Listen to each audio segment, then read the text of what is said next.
Back to the grind. Grind never quits.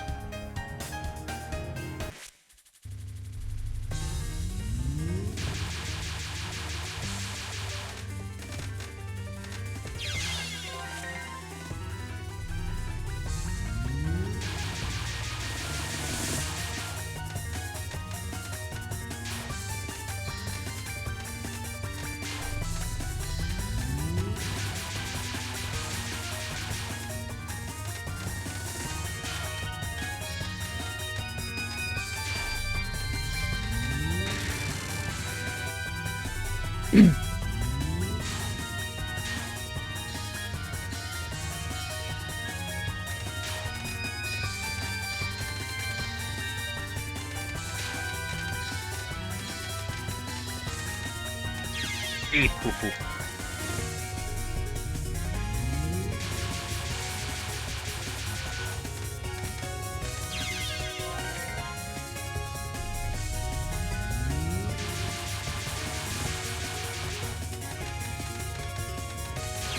Why was I doing that? Okay, hold on. Gotta focus.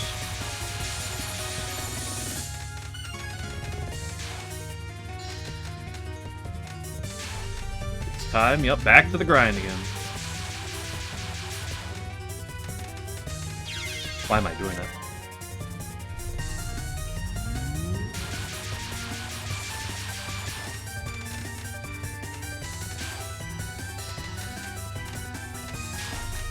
I don't wait for the game waits for me, and I gotta show up.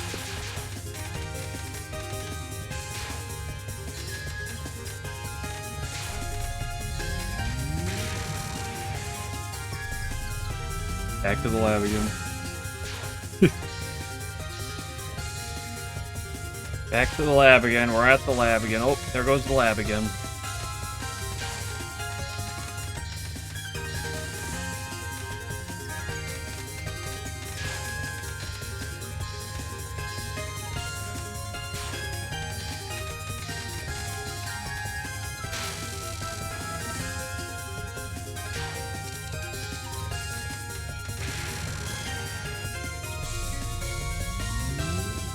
You play Touhou on? What do you mean? In terms of controller or keyboard? I have a keyboard. I have a Razer keyboard. I've had this keyboard for a while. I couldn't tell you the exact... There are many Razer keyboards. I couldn't tell you the exact one.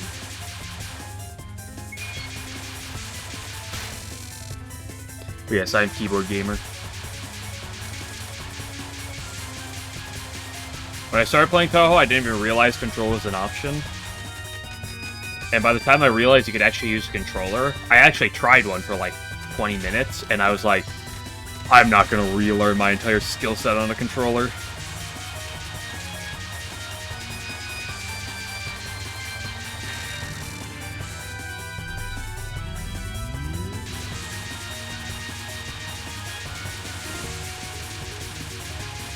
Oh, I drifted down way too much. Should play more aggressive.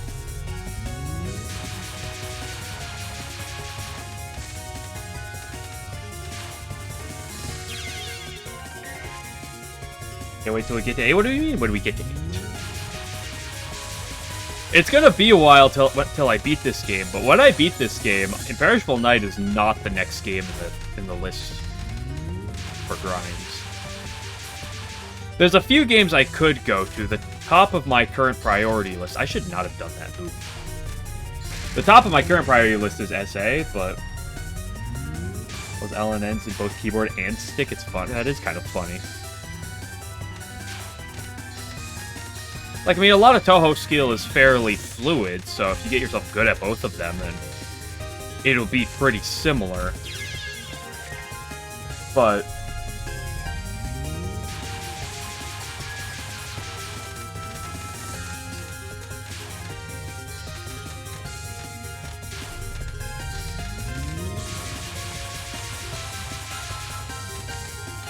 I feel like if I played on something else, I would have to spend a fair bit of time just like getting used to it, which would distract me from grinding other things, which I find more interesting than just getting better at using a specific input device.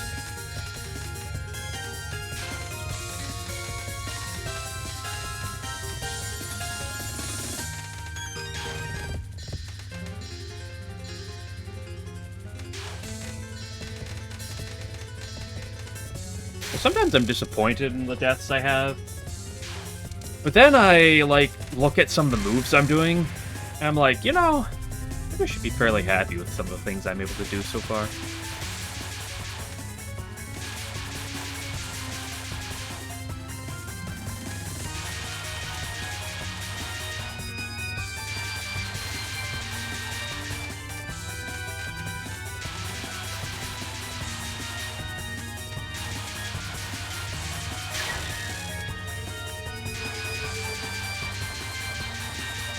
Well, a curiosity, Game Glitcher, for the Black Butterfly you were working on. Is that more of an intention for just like a normal card, or is that potentially the card you're setting for like the starting card for like Black Cloudbeast?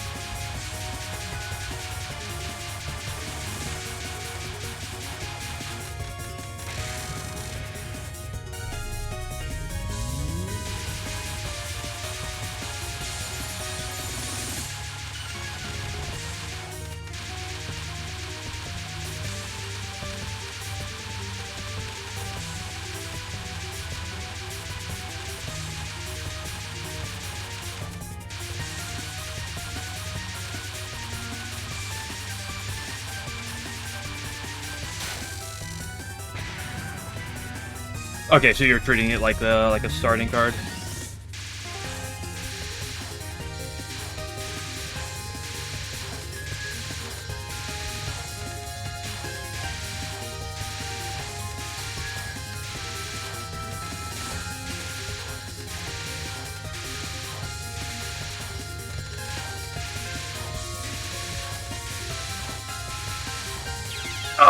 Oh, right as she was gonna die. I'll take it.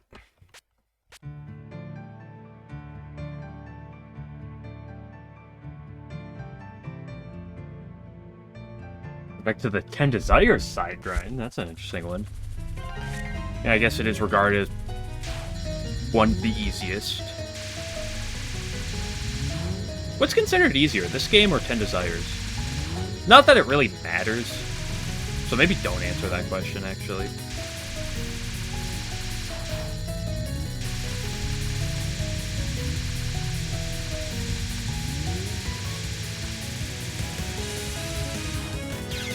Oh. Just, yeah, cool.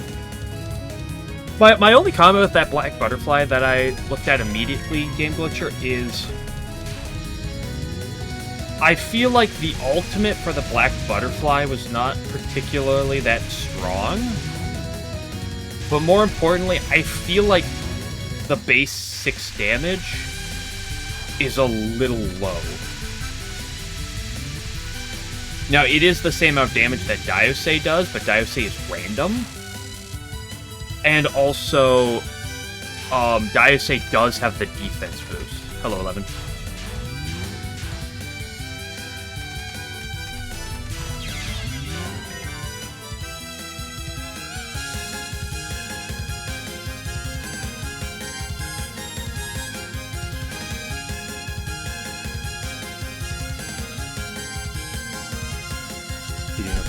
PeeCeeBee shots are probably higher than those, though.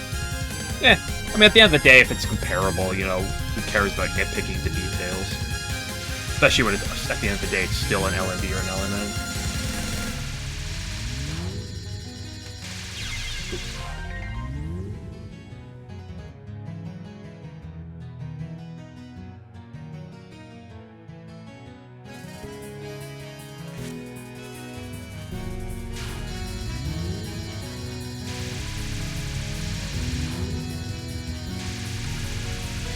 Yeah, I understand copying Dai's base attack.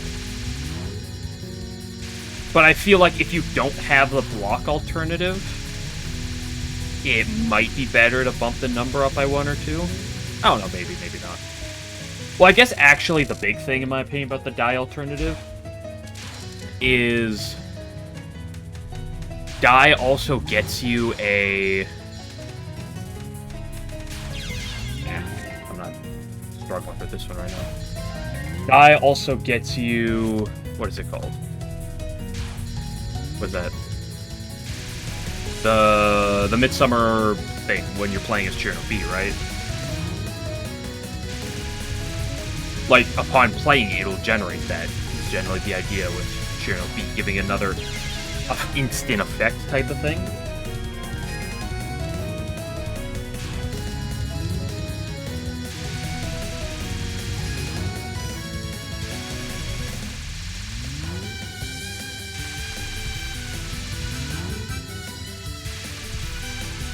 And I don't know about numbers in all honesty. I'm just kind of like rambling based on my thoughts. In terms of like how it actually is the only way to find out would actually be to like use it, right? Do Lost Branch stream weekly? I don't know. I mean, I played Lost Branch yesterday. I'm definitely not doing it again until Saturday this week. I'm just not in the zone when it comes down to that second attack right now. Maybe, maybe not. It kind of depends on how I'm feeling. I do really like Lost Branch, but at the same time, I don't want to play the crap out of it. I think it might depend on, like, how much content there is to make out of it at a given time. Because, like, if Koishi drops, then, you know, obviously I'll probably want to play with that a bunch. But, like, if right now, say... I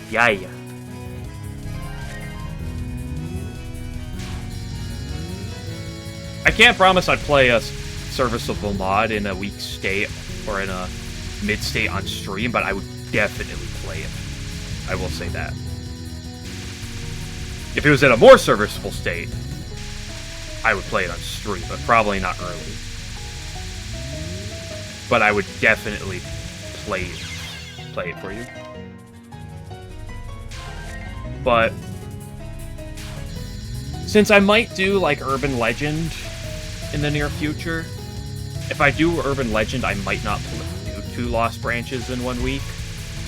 But if I do, but like, what if I finish Urban Legend, or if I don't start it for another week or 2, then maybe if I'm just doing Artificial Dream, I could like do 2 Lost Branches.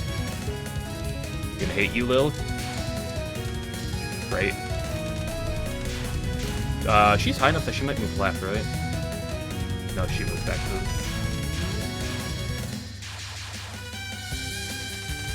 Oh, I even had a really good hole that time.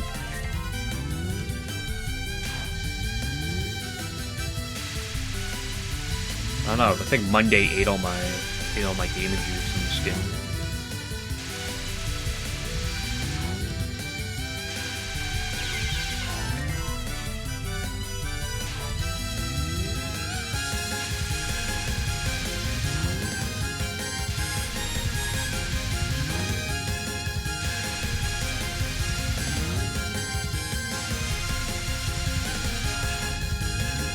I feel like this attack with Persuasion Needle would be so much better.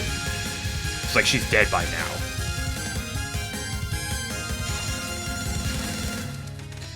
How do we deal with hearing the same songs over and over again? The fact that they're good.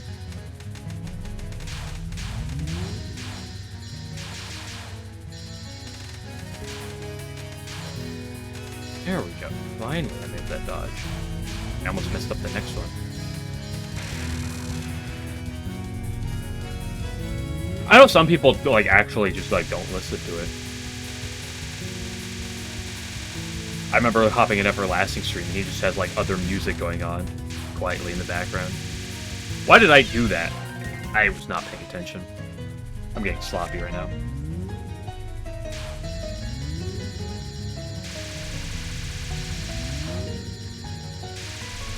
But I don't dislike any Touhou theme. Goes a long ways. And when you're, like, really focused and concentrate on what you're doing, the music just kind of, like... Half the time, you almost, like, tune out the music.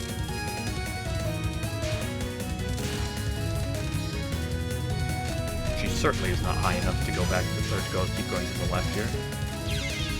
Come on.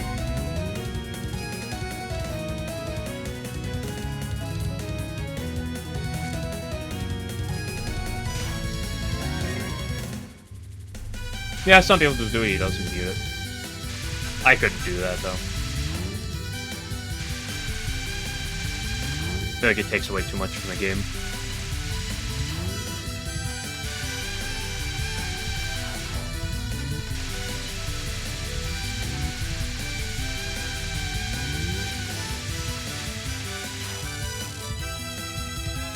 How'd you time things? I mean, timing things to the music is rarely relevant. Like, it can be. Oh, come on, that was free. I'm just floppy.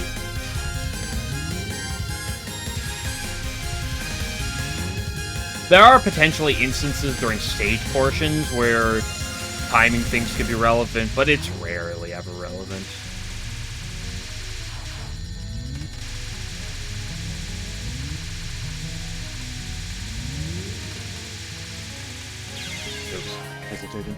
Throw Fonzo. That is absolutely what yesterday and today so far have been. The one time I can think of it being like partly relevant with the music is Rain from Touhou 15.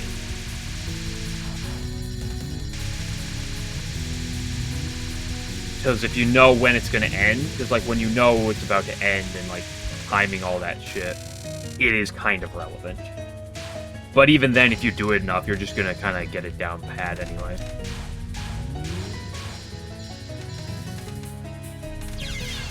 Oh, my God. Yeah, some people do their own thing.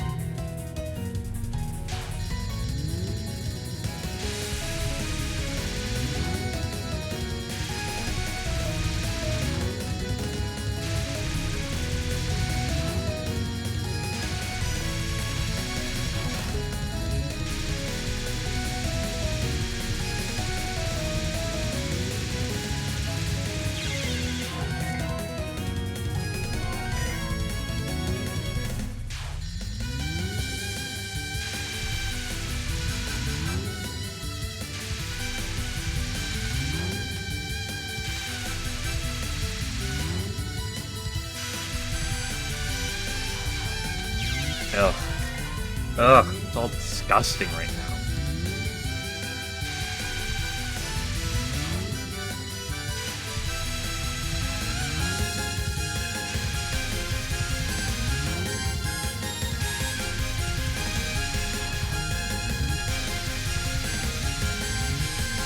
Keep it a little later.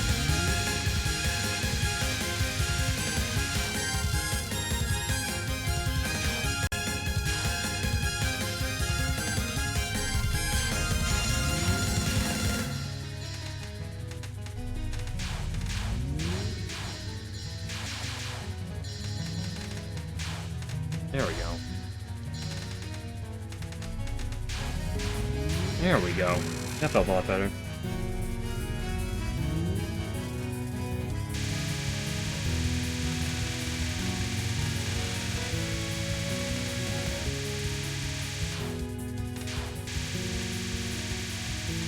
feel like one of the main reasons why Clown Feast would be a lot easier to make a character of in that game is she already exists in the game too.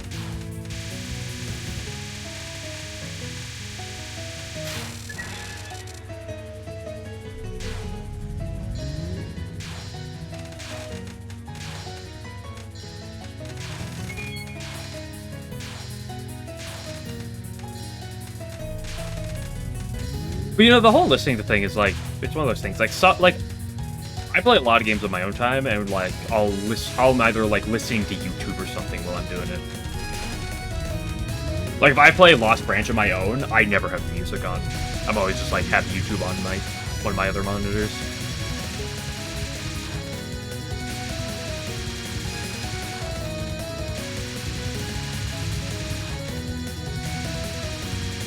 But there's some things where I just don't want it. You know, it's a game that I never understood the people who, like, play will, like, especially in tournament, is Smash. Some people, like, play Smash, like, competitively, like, tournaments, while, like, just listening on their headphones or something. Like, I don't know how you could do that. But that's just me.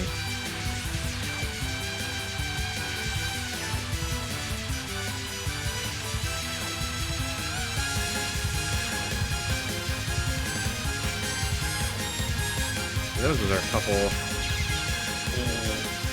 They were literally 1 HP. That was a pretty sloppy spell, though.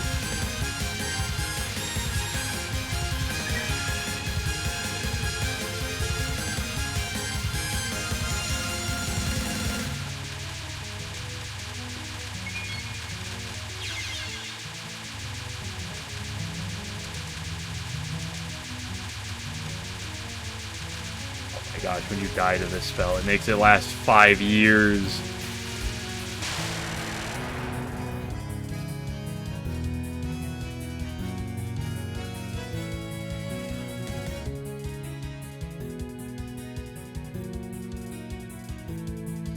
Distracted by YouTube ad. Pretty funny.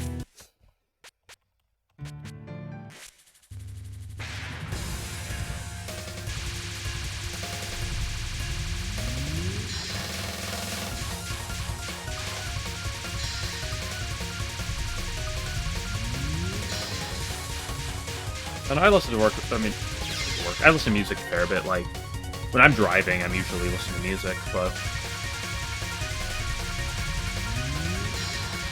if I'm doing something, I usually just have YouTube up. Sometimes it's music, but it's usually just like watching videos.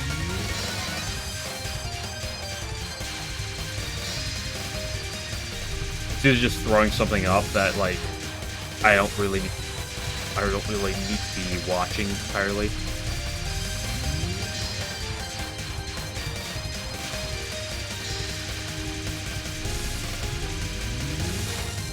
A much quicker HGS today. Took me forever to cap that yesterday.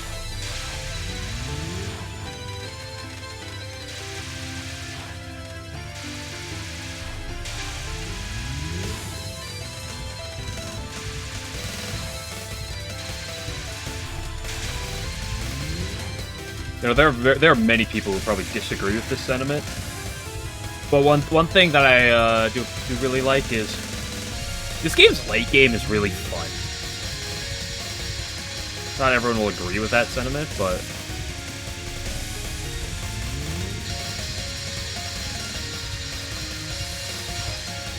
I forgot to bait it.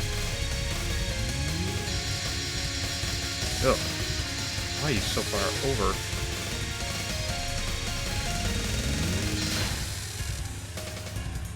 Is our train for the LNB? I mean, that's, yeah, sort of. This seems like a cool boss. I really like the Yomu. Like, the Prism River boss kind of frustrates me a little bit, but that's mostly just because the first 2 attacks. And like when I die to like some of the attacks in the middle, it's really sad. But Stage 5 and Stage 6, besides spam, are actually really fun in my eyes. Like, I like the Yuko quite a lot. Bit of Sleepy Boss. That's not wrong thing. Really? Or is this just eyeballing right? I mean, it's so hard to say. It's like...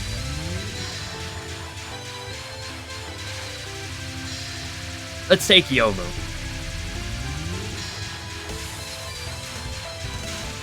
It also really... Oh, come on. I should have had that. It also really depends on the day. Like, Monday, I was playing smooth. Yesterday, god awful. Like, yesterday, I took so many attempts on HGS before I made a capture. Today was like 3.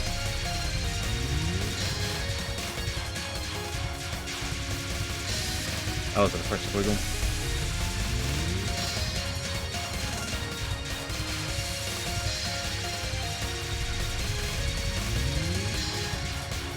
Oh, wow. It was my most hated Touhou boss. That's not... I hated Yomu when I first played the game. So I'll say that. Nowadays, I really like it, but...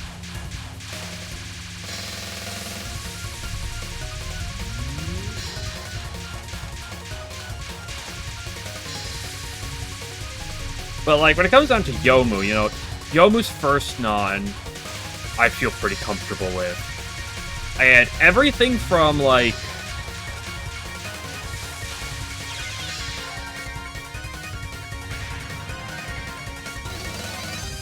Yeah, you're also the type of person, though, who'll sit down and be like, Jugo's boring because her attacks are flat. Wah. No creativity, they're boring attacks.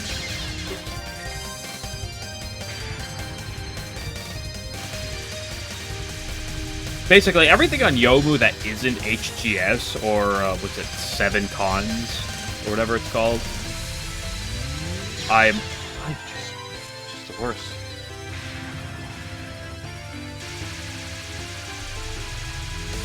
I feel pretty consistent on, like, I'd say over 50%, if I were to really, like, put the sets to the grind.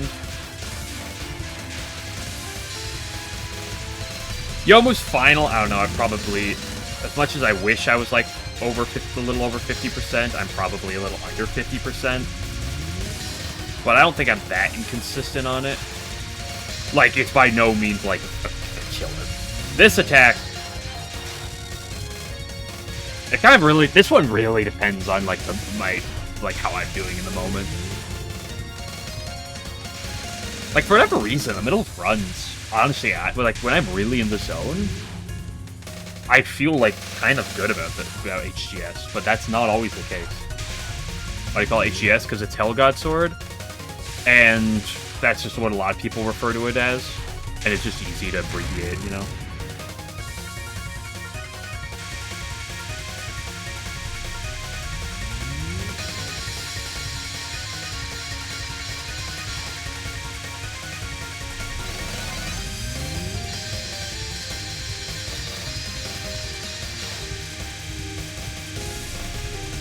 This attack I've learned to be more proactive with, and I went from hating this attack to being pretty fine at it, in my eyes.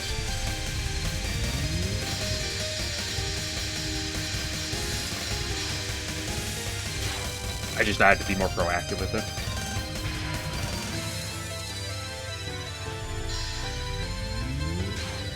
Blinked it's half an hour later. I laid in bed earlier, and the next thing I know is 45 minutes later. I never really fell asleep with the problem. I tried to take a nap earlier, but I woke up half in like a daze, you know, the nap daze.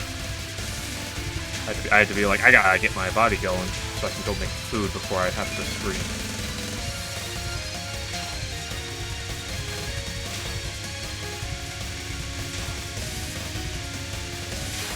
But I mean, it's partly why I'm not practicing the first non. Because I have to, like, turn on the dialogue so I can get the setup properly, because you can't get the setup unless you turn on the dialogue. And then it's kind of a samey non-spell. It'd be good to practice, don't get me wrong, but I don't really feel like sitting here practicing that.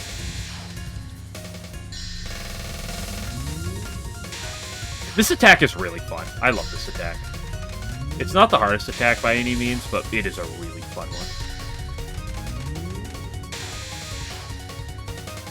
It's just a lot of reading.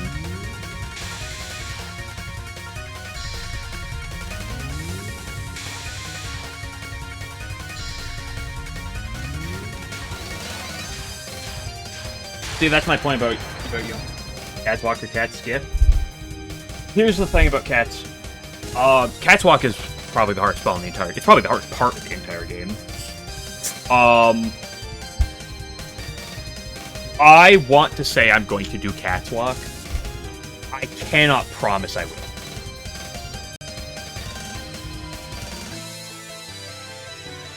Ultimately. Like, I would love to say I'll play it ethically. Because I really want to play it ethically. I'd rather beat the game like that.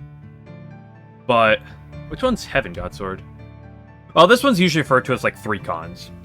Like, I've always heard this one referred to as cons and Hakus. Or Yomu Final. This one's actually also HGS. Okay, that's actually funny. 3 of her attacks are HGS.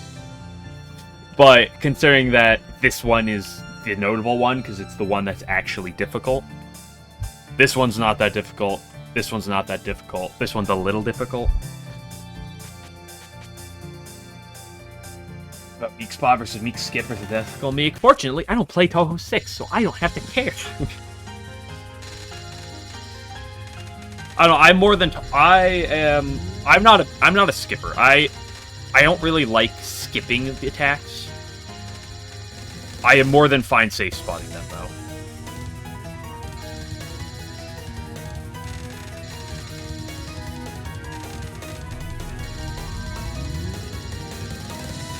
Like, Game Glitcher may be here and be like, safe spots are cringe. But I am totally on board with using safe spots for things. I don't really like skip strats, mostly because, like, skip strats are kind of... They're rarely ever that good. It's like, Meek Skip... The thing about Meek Skip is it's like, is it the smarter thing to do? Right? Like, sure, you can skip Eternal Meek, but in that situation, is it even better than not skipping?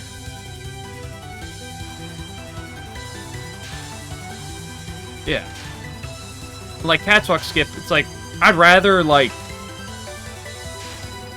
I said with Catwalk, if I play SA, wait to see my opinion till then. Like, wait till I'm 50 hours deep into SA, and then you can get my opinion on whether or not I will play that ethically. Or skip it, right? I can't promise I would.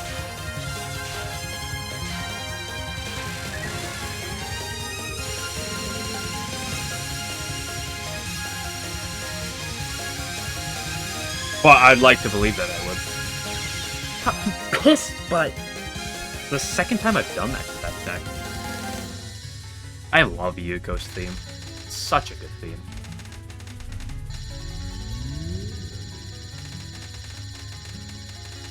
It also helps that, like, some of my favorite, like, Touhou songs are to this theme. What's a piss spot? Eh, similar thing to Big Butt, in all honesty.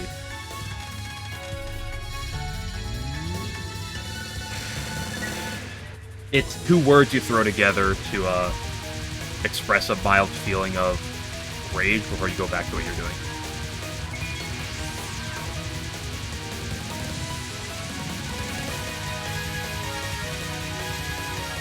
Yeah, because it's like skipping, you can skip misdirection, right? So, for example, it's like skipping misdirection. You know, misdirection's not too difficult in my eyes, so I don't really see much motive to skip it regardless.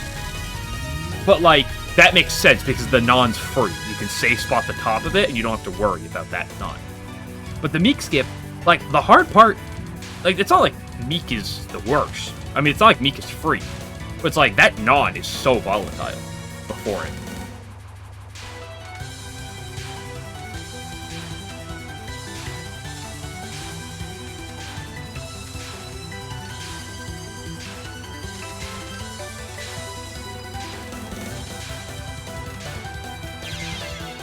Bro.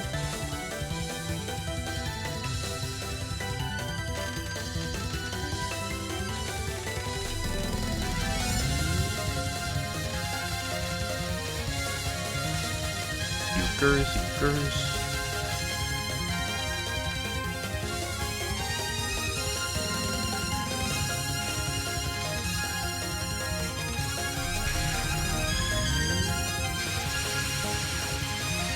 What do you mean? What do I feel about full spell bonus?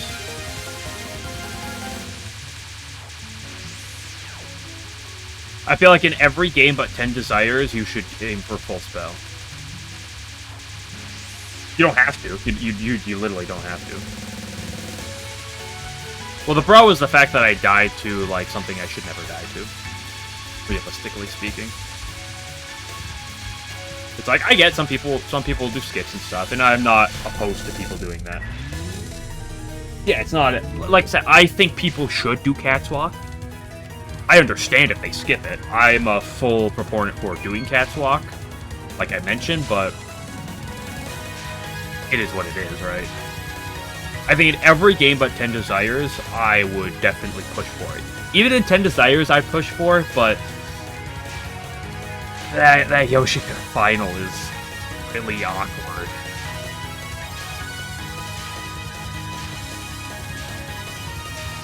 It's a really awkward cutback, but it worked.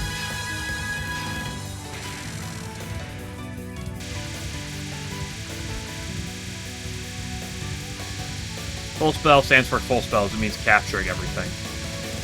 Or doing every single spell in the game. Because otherwise, you can, like, skip some spells, right? Like, you can skip Catwalk. You can time out some... Why am I brain dead?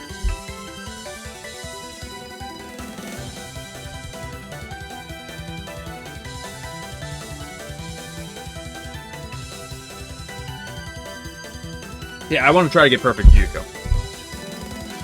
Yuko's actually the only fight in the game that I don't have perfect at this point. I have a perfect of every other boss. I have 2 1-miss Yukos, but I don't actually have a perfect Yuko.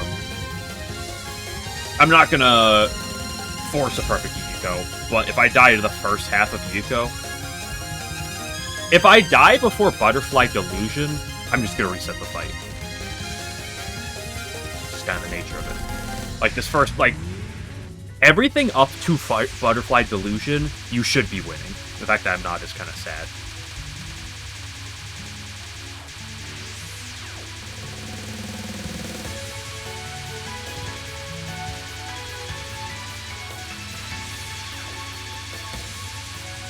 Did you ever choose B over A? To be honest, I kind of wanted to choose Reimu B to Reimu A at DDC.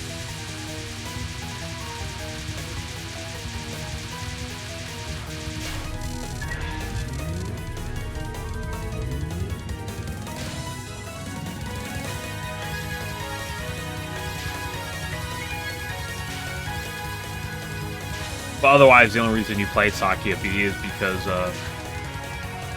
you want to be able to say I beat DDC with Sakia B.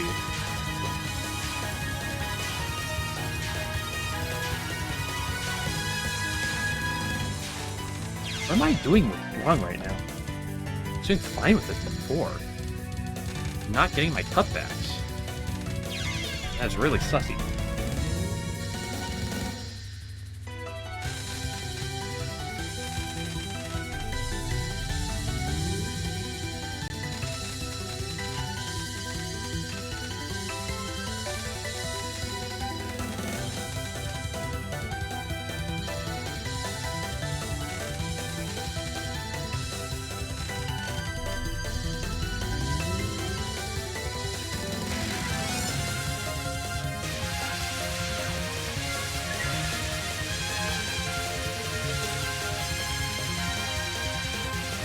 I'm not going to be able to make it to Al's today like I was yesterday. Because my gameplay has not been most peak.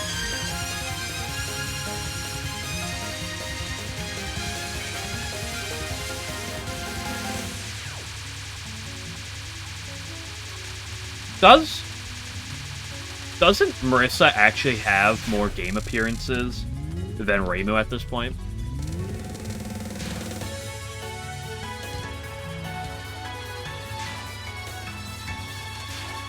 Because they both appear in every mainline game, with the exception of one, which Reimu is only in, not Marissa. But Marissa appears in both Great Fairy Wars and 19.5, which Marissa does not. Is Marissa in 17.5, actually? I don't remember. It's been a while since I touched that game. I think she is, but I actually can't say for sure.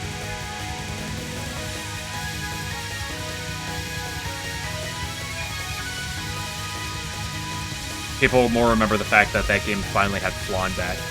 And it has some other niche characters like Marasa and Yamame.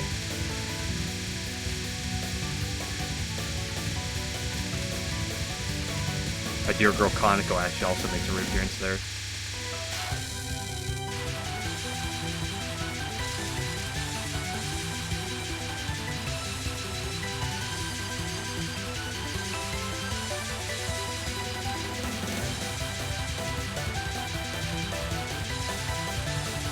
I love this attack. At the end of the day, it's not even the hardest attack. It's just not a attack I'm favorable of.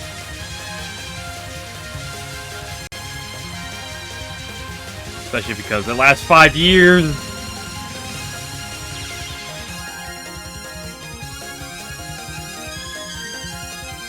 Why? I died at the end.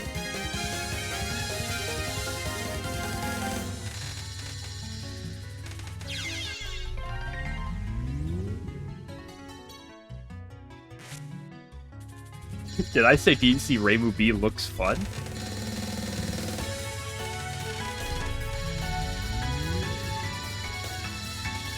I said I almost wanted to play as that instead of Reimu A. But...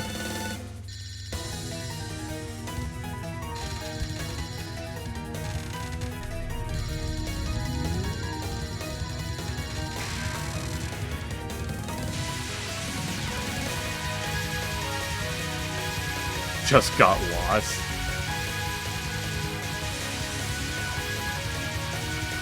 Listen, Reimu was out in the bout, so she couldn't. So, Clown Piece didn't want to sit around selling Penis Enlargement pills under the Hakurei Shrine, so she had to go elsewhere. What better place to sell them than the black market?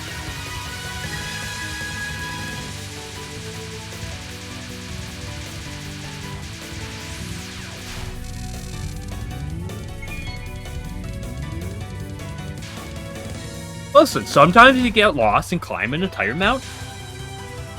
Are you judging her?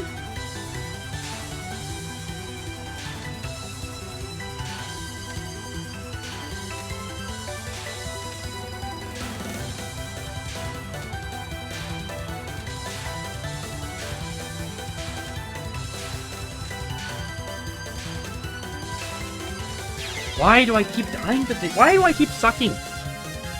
Sunday and Monday were so good, and now I'm just like ass.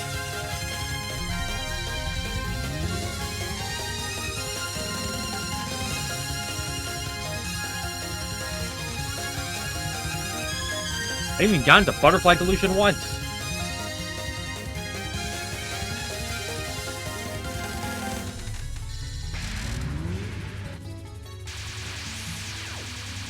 At least this theme is goated.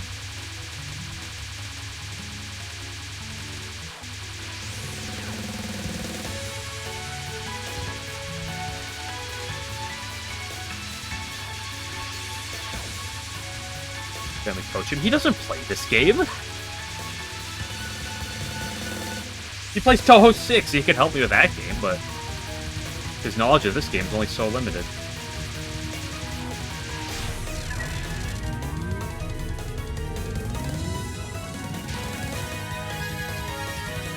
If don't get by the voltage shit, you're right.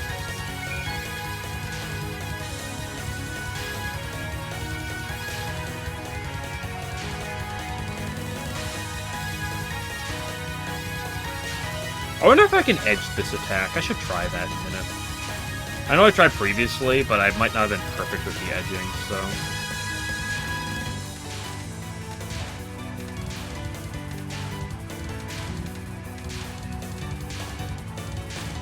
There we go, there's a cutback. That's a lot more good.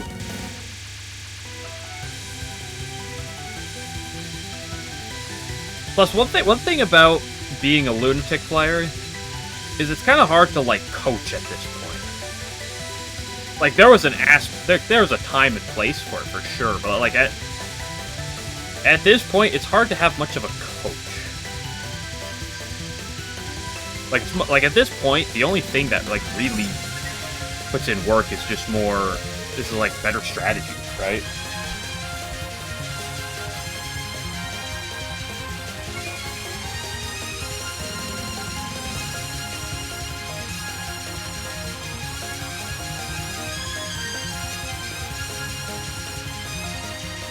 More of a 1 CP thing? Yeah, it's kind of like that.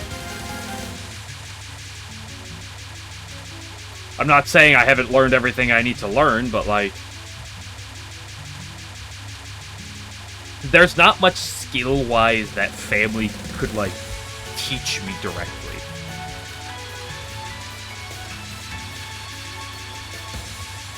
And that's not me saying I'm like, oh, I'm so good.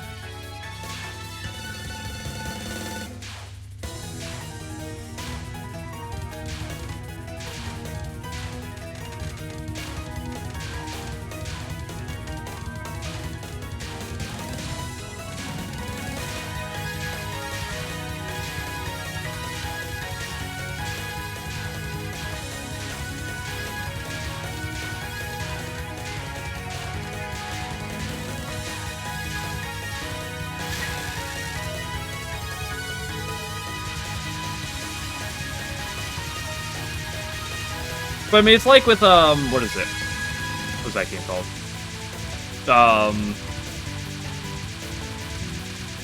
With Pod. Pod's a good example of this. Like, when I first started Pod, family's teachings were very nice. Were very useful in helping me understand the game. That was really awkward. But, like, after the first few days and I figured out the strats he taught me, it's like, what's he gonna do? Dodge that bullet better. You're like, oh shit, you're right, I should have done that.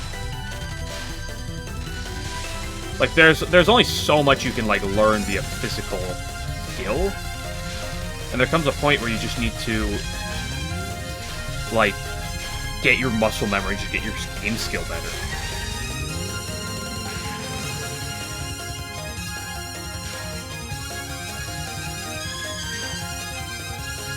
You teach me how to have cool builds? No, you teach me... I know how to have cool builds. You just help peer pressure me into taking the more fun options rather than the necessarily the smartest options at times.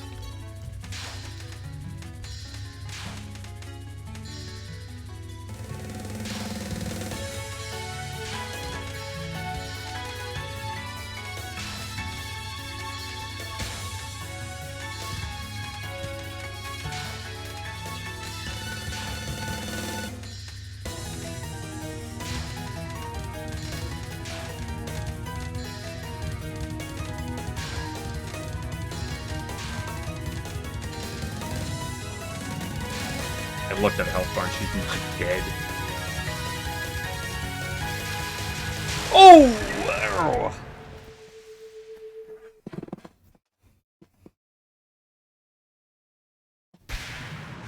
It's fun. Well, that's the thing. That one of the difficulties is trying to balance the fun and good and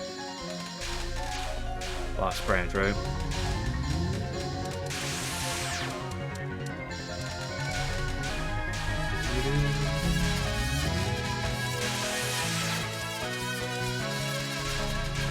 More bosses need to have dramatic finals like, Touhou 7 and 8 do.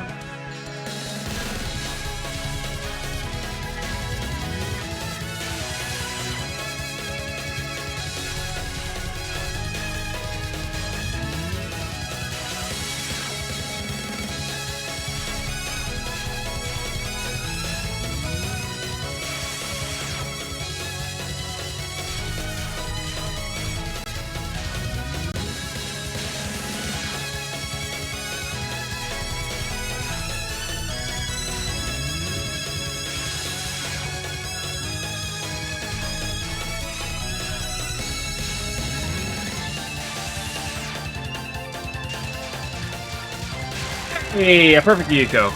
Is she moving slightly to the left? Yes, she is moving slightly to the left.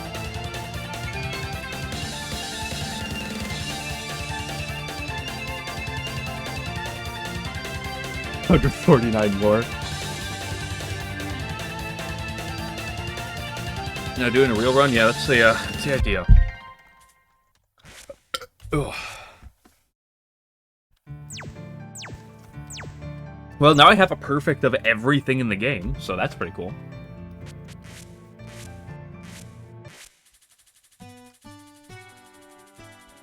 Hard for an would be far too excessive for you. Yeah, I mean, I agree fully.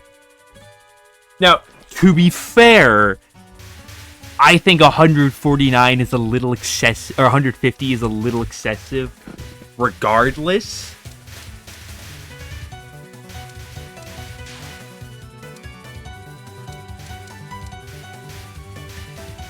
But I think it's less the exact number that is the principle behind it, and more the, well, the principles behind it.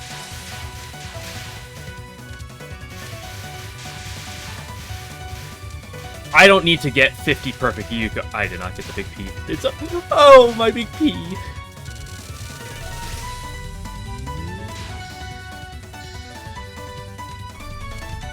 Whatever artificial. You do not know what artificial limit is? It is one of the greatest JRPGs, at least the bit of it I played. Actually, it's not even Japanese innately, right? The guy who makes it is actually English speaking. I'm pretty sure. But it's still classified. I guess I still classify as a JRPG.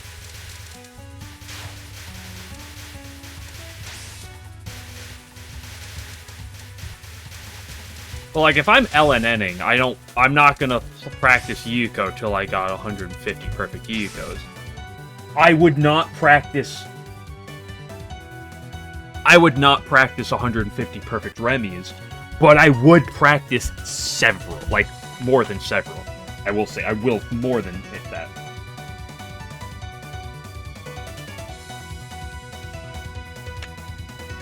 You ever played anything SMT, Jason? I've ever played any Persona games? Oh shit, I just pissed off so many SMT fans.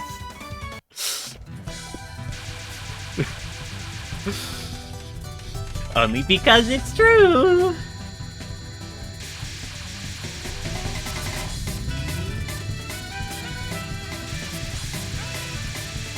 Well, I think that's partly why it said it's SMT adjacent. It's very much it's very much inspired by SMT nature.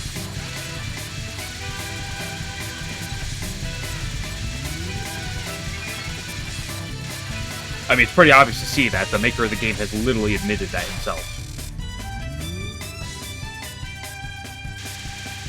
I thought I said I don't play fighting games.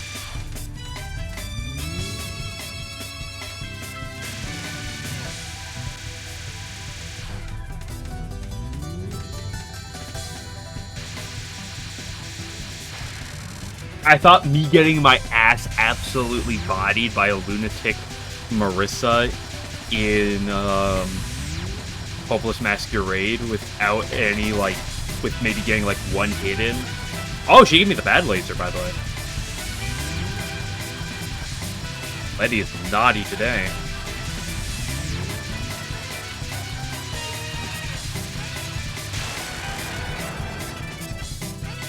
When it comes down to fighting games, I will play Smash with my friends, with items on, maybe the occasional 1v1 because it is kind of fun.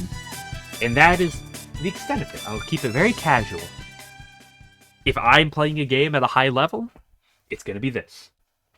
No one to play Nekapara with. Oh, I would stream that, but it's a shame that Twitch wouldn't allow it. Unless I heavily censored it. Sad.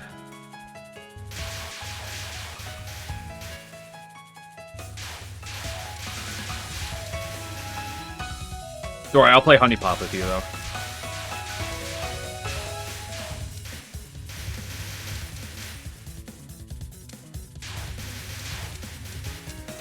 Like, probably with Shenron. You know what the reality is? There's probably some porn visual novel like that exists. Some fan-made porn game. If I were to fathom a guest.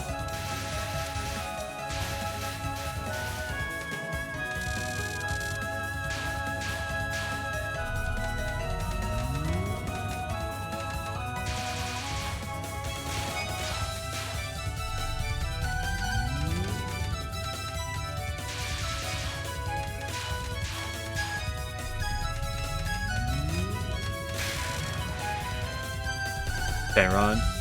Is it?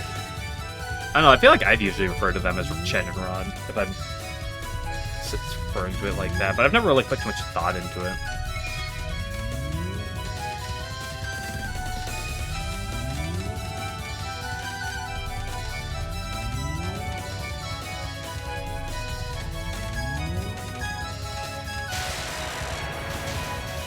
This spell is surprisingly terrifying.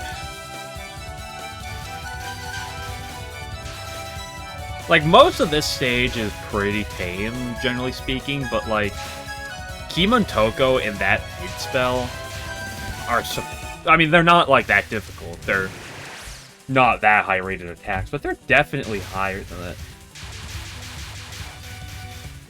Was an EOSD visual novel? What are you pretentious? I hate everything I just said. I messed up. I was talking. Damn it! Me and my perfectly normal-sized mouth.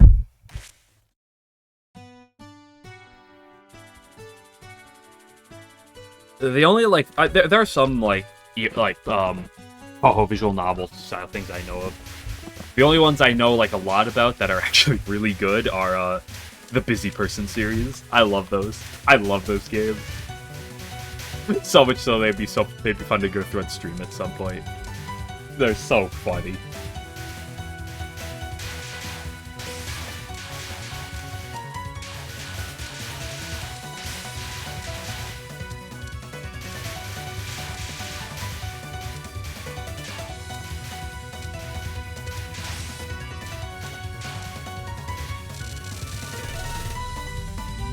You know what's a good visual novel? What do you mean? Okay, what's the shoujo?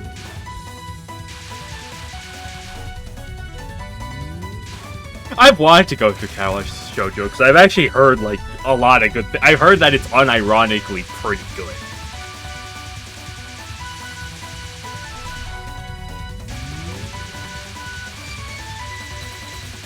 Now you know what's a good visual novel if anybody knows about this. And there are gonna be some people that are gonna get on my ass if they know about it. And that is that's one of my favorites of all time, Princess of Angel.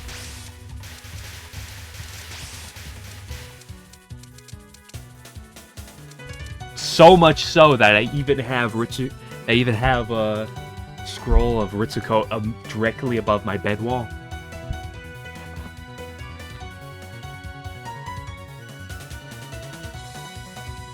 The only visual, like I said, the only Touhou visual... Okay, I know some Touhou visual novels that are pure garbage, but they're kind of funny because they're so garbage. But the only one I really know of is, like, the Busy Person series, which I really love. It's just, like, it's chibi, and it's so dumb. It's really funny. It's stupid.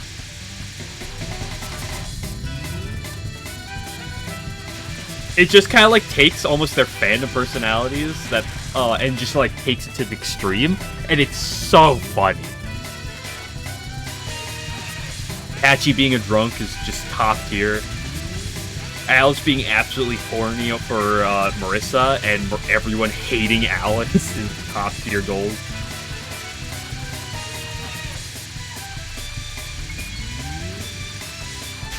Patchy blowing up the SDM is phenomenal.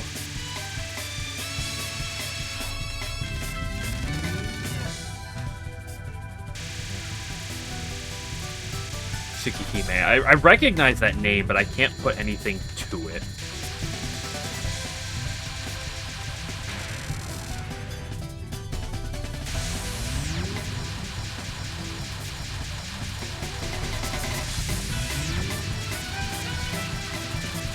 I enjoy some visual novel adjacent games, which are visual novels with like other elements to them. Yes, I'm a big Danganronpa fan. I've commented on that before. Zero Escape, love me the Zero Escape games. Absolutely love them. Love Tsukimi fighting game. Yep, that's true.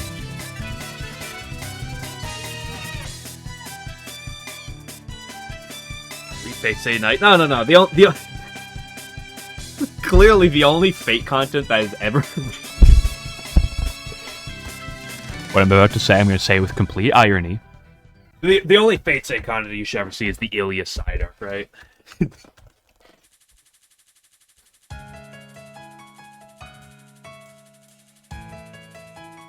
I never got into Fate. I'll say that. I'll leave it at that. And no, I'm not saying that just because Ilia.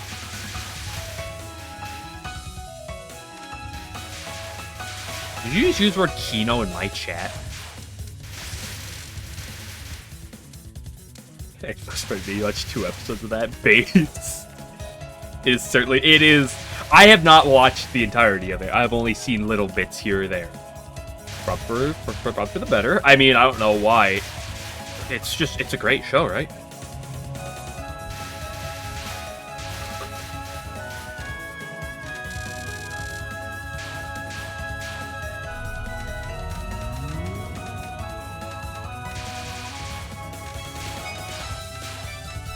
It's a good visual novel. I do not recognize head. What is that? Aimainen Asagi? Aimainen? Wait. Oh, you know, speaking of notable visual novel games, especially of the questionable variety, you know, it's a great one.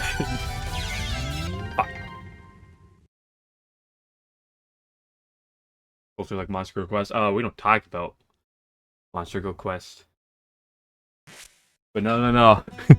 Euphoria.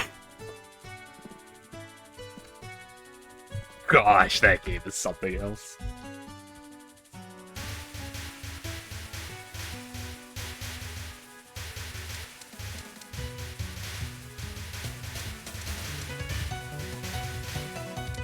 Say Bible Black? No, I did not say Bible Black.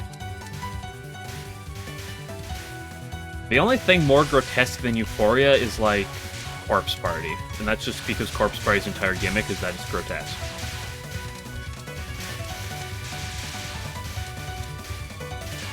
But Euphoria is in a completely different way. What is maggot mates? Yeah, honestly, don't answer that. It sounds bad. Why? Who? What? Where? Why? How? Why did I get Discord going on? You guys better not be sending me bad visual novels.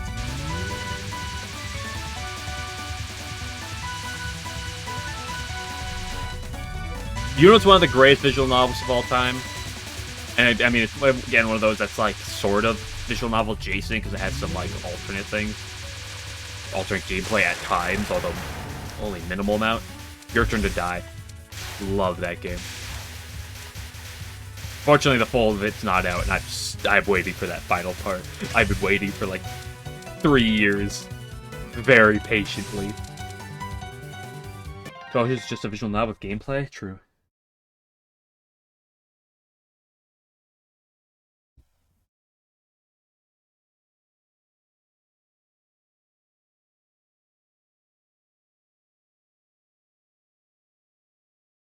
Neat.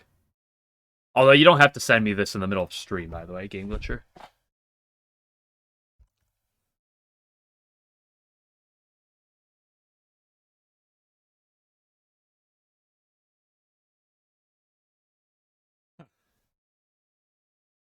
We're supposed to look now. Well, don't send it to me in the middle of the stream, because if I hear the ding, I'm interested in what it is in case it's something else.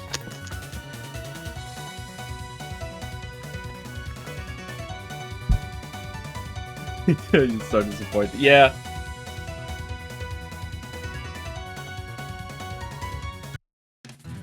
Yeah, send me links to all the worst visual novel porn you can think of. Don't do that. Don't do.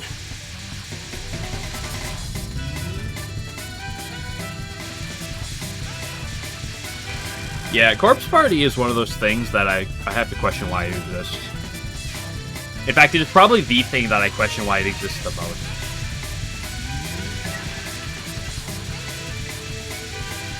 I've never seen it. Unfortunately, I had the unfortunate result of having seen the video that exists of like most of the murder scenes, or at least some of them in the game. And it makes me question why. Why does that exist? It is one of the worst creations ever made. It is just gore fetish.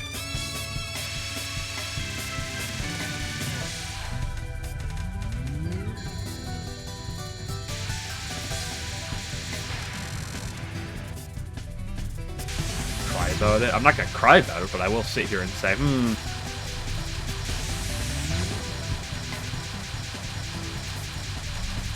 I'll sit here and say, it is a creation and a half. That makes me go,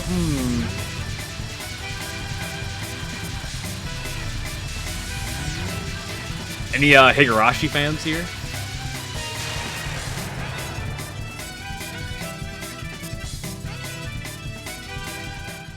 I've never actually seen the game though.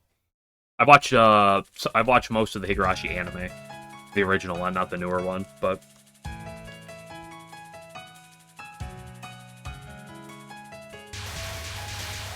that's got some suspect gore, but it's significantly tamer.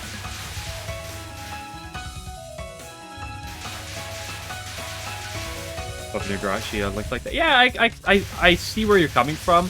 But I'd honestly just say, I feel like Touhou is linked with so many things. And one of the reasons I say that is the common thing of, before I got into Touhou, I don't know Touhou really at all. And then after I get into Touhou, it's like everywhere you go, you just start, like, even if it's not Touhou, you just start to, like, see it everywhere. Like, it just exists everywhere.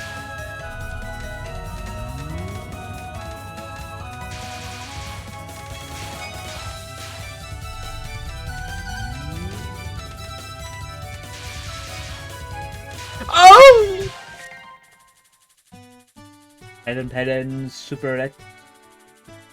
I don't understand your words.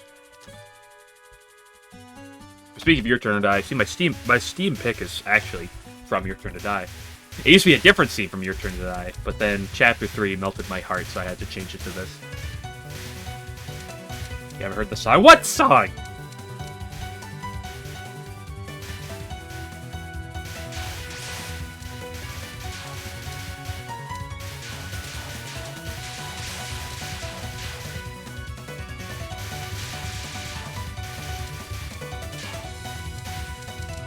I didn't grab the big TV.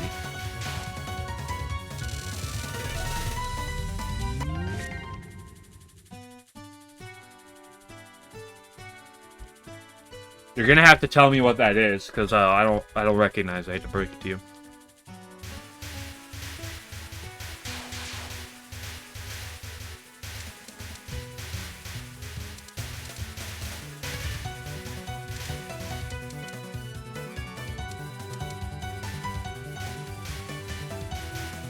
Most of my Touhou songs I know are Tetsuya records.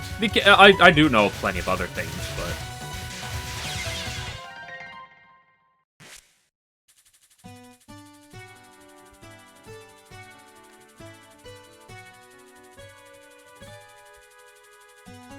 What's a funky? Here, what a funky?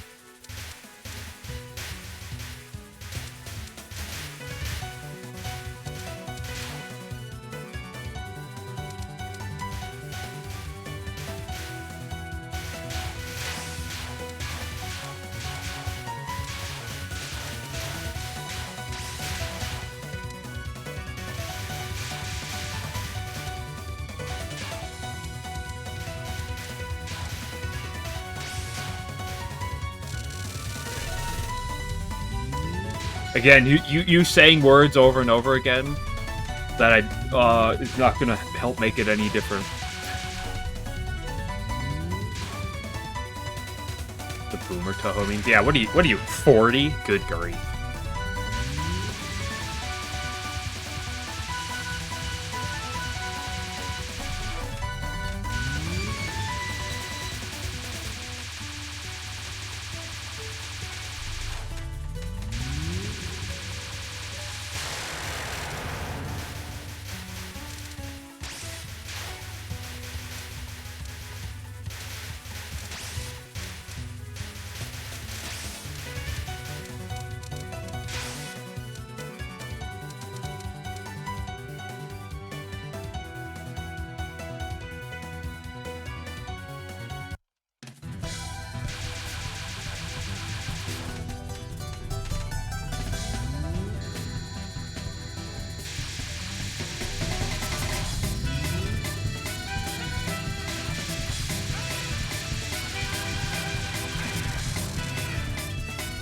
Try to make it the Stage 3 Impossible Challenge.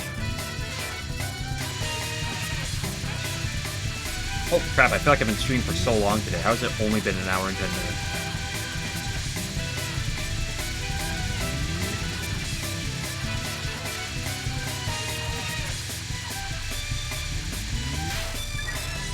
Maybe I should play Touhou while drunk. Maybe that'll help.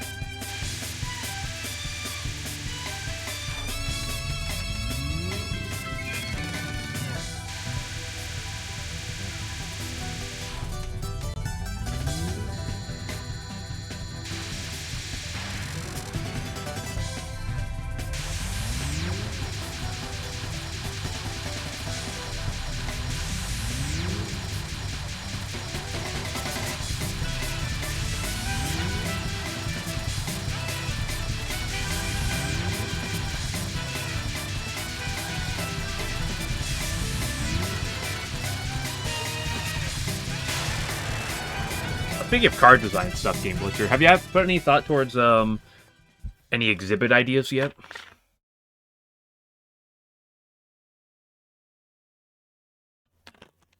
For Clown Piece? Because I had some broad ideas for exhibits / other cards, but I'm kind of curious as to see like what you're aiming for in terms of exhibits before I put too in depth.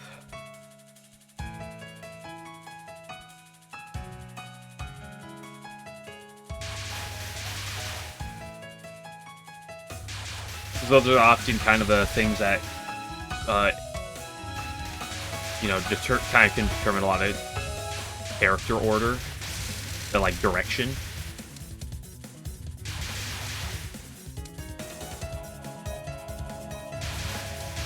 One her torch and one her hat. Okay.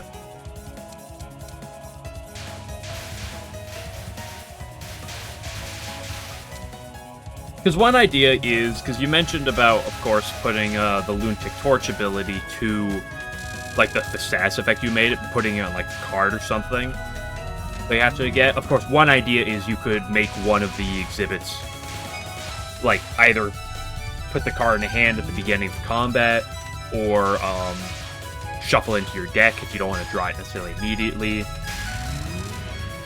Or even to the discard pile if you wanted. Or you could have it, like, enter it into hand via some trigger. But I had a couple ideas with that, but I was curious if you wanted it to, like, be only grabbed via cards, or if you wanted to...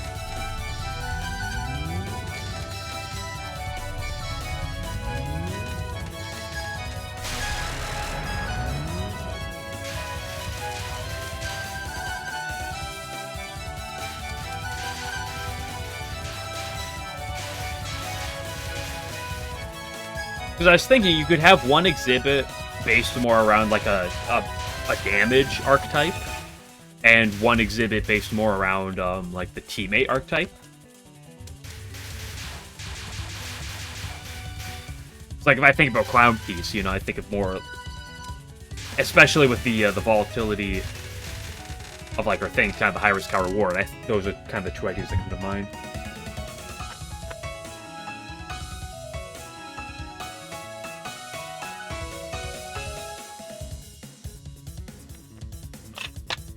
Maybe would be through getting Clown A's item. Would you put that on the black side? I assume, because your Black Butterfly's a black card, so I'd assume you'd make that the black exhibit.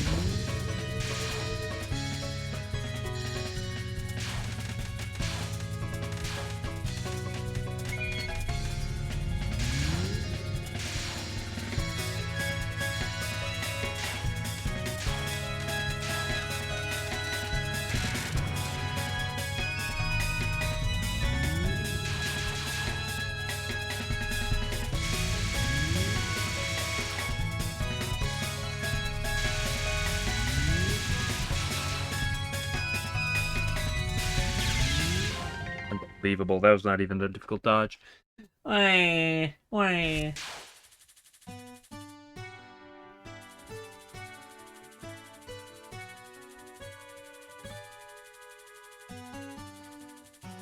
Removal debuffs you can inflict on enemies. I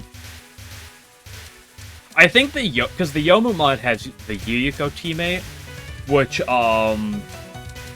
Yuyuko teammate inflicts Law of Mortality, which is called a special, so I think that's uncleansable. But also the Yuyuko, or not, the Yomu-B exhibit makes it so that lock-on's permanent and uncleansable, so that also goes a long ways. So there's definitely ways to do that.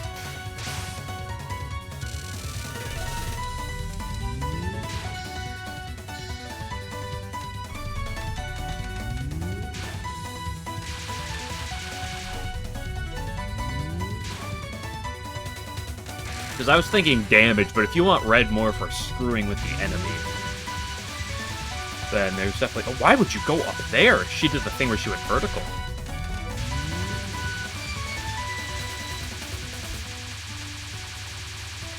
So it knocked her off her normal movement frame.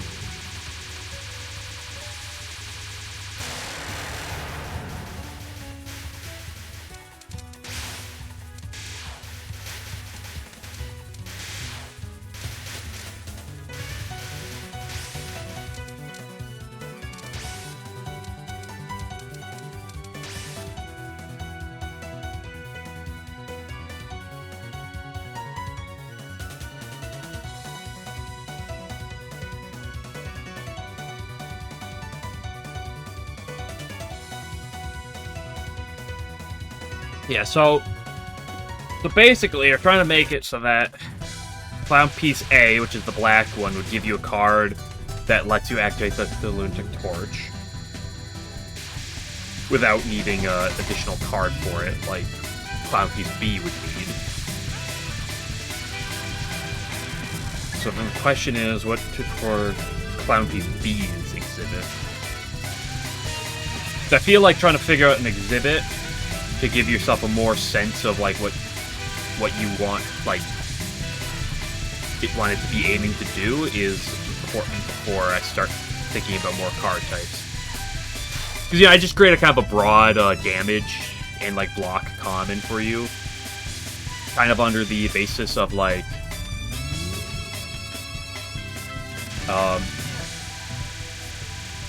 you know, being the little bit of risk versus reward thing.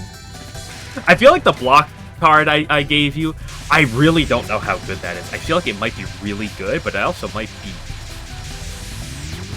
not broken.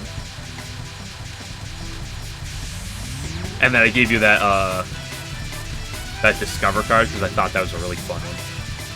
That was actually the first card that I came up with. That I thought of. And I was like, I don't want to make too many flashy things because I want to make you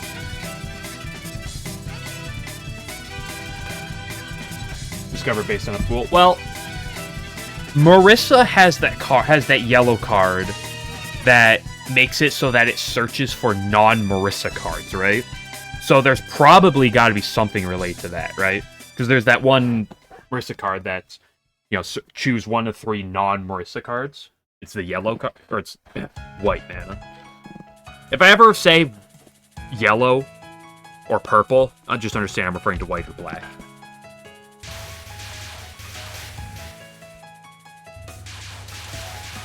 But yeah, I wasn't sure if it's possible to specifically handle a specific class type like that.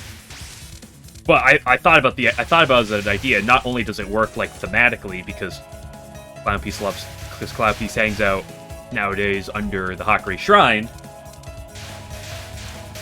but it also pairs because the red coloring lines up, right?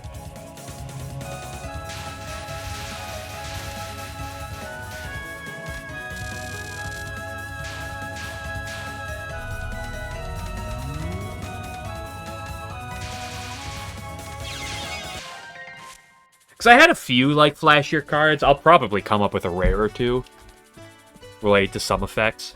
Also, you have to make a Hakadia teammate card as a rare. That's what I thought of, and I had some ideas, but I'm going to let you fully handle that. You have to make a Hakadia teammate card for Clown Piece.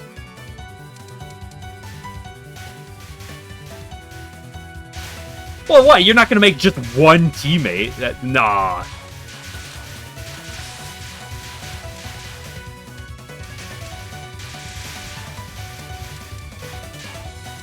Oh, I missed the big P. I'm going to reset. No, I'll have enough P here.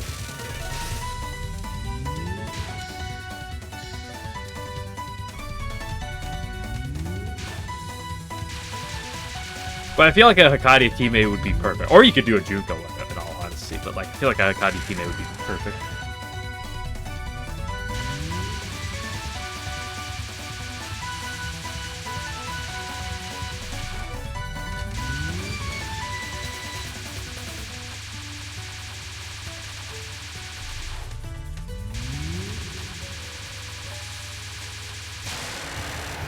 But, so, your idea for black is that you want it, like, interacting with yourself, potentially buffing yourself and stuff, and then red to be screwing with enemies, so that's more damage / other effects. So what would be a good exhibit idea? I know, that's actually one thing I thought. Having, like, a Junko thing, whether it's a card or, like, an effect, where it's, like, you know, it's one of those high-risk, high-reward cards, where, like, it purifies you next turn, but, like, it does extra effect.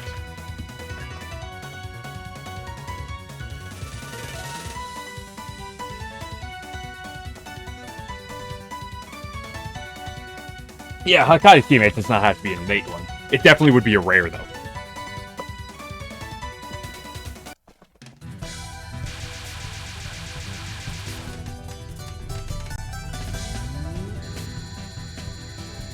But yeah, I also like I said, a couple of the other cards I gave you were kind of like the risk versus reward cards.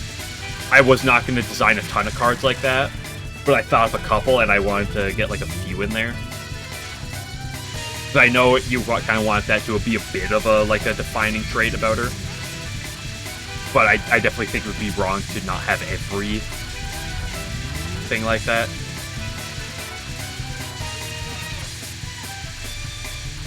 Or wrong to have everything like that. You just thought of something, uh-oh.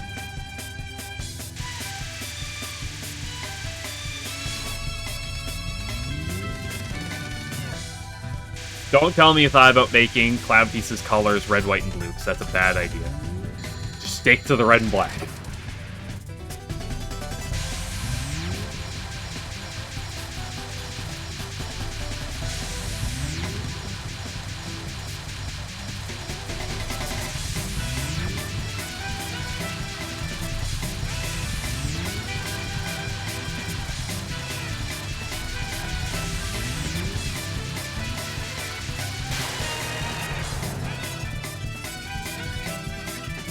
Can't tell me you thought of something and then not tell me what you thought of.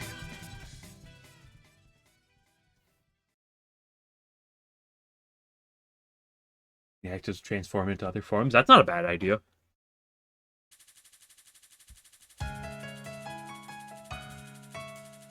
I'll let you handle most of the flashiness. Especially because you're the one setting this up. So I'm not going to take that from you.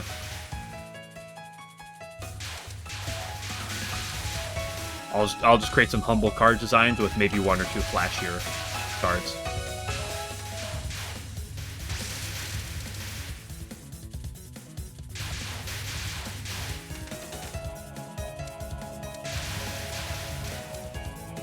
Yeah, you need humble? Yeah, don't worry. Tomorrow I have all day to think of random crap. The only thing I want beforehand is to try to think of...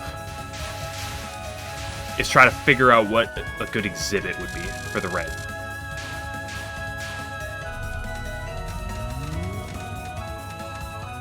A random... Come on. Is that even possible to do? I mean, it might be, because Seija has a exhibit that afflicts random debuffs, theoretically. Maybe gets messy with the code. Interesting. How do the cards that pull random cards from your deck work, then, in that regard? Or if that pull, like... You know, because there's the one Reimu card that just gives you, like, choose one of 3 attack cards. I wonder how that, like, searches its code for something.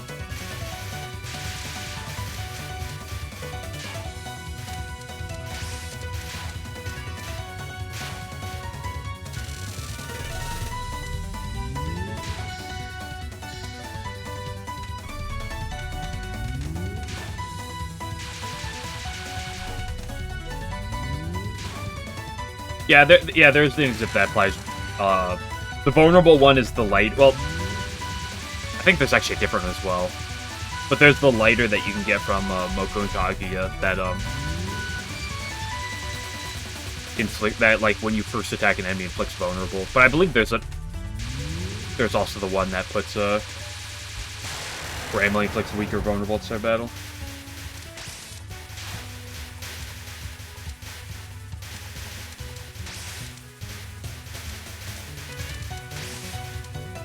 But anyway, a red exhibit. I did have an idea for a red exhibit earlier that would work similarly to like a Midsummer Flowers type thing.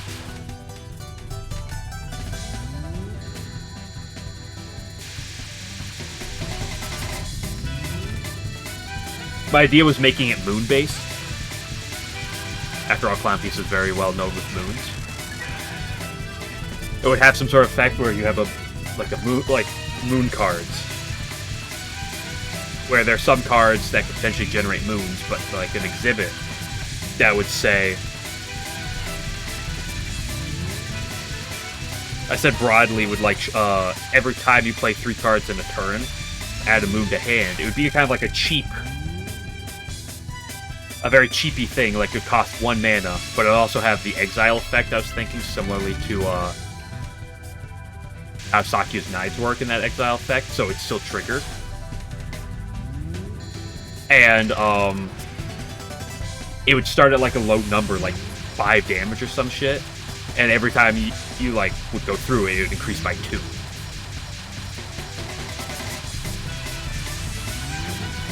Ooh, nice laser, girl. So the idea is you get like moon scaling. At first, I thought of an idea that would make it so that you that you could like play 3 cards, get a moon in hand, it would deal like some damage, and it would buff this firepower of everything, like +1 firepower to all characters. But then I thought that would be a bad idea, because that could go south very quickly.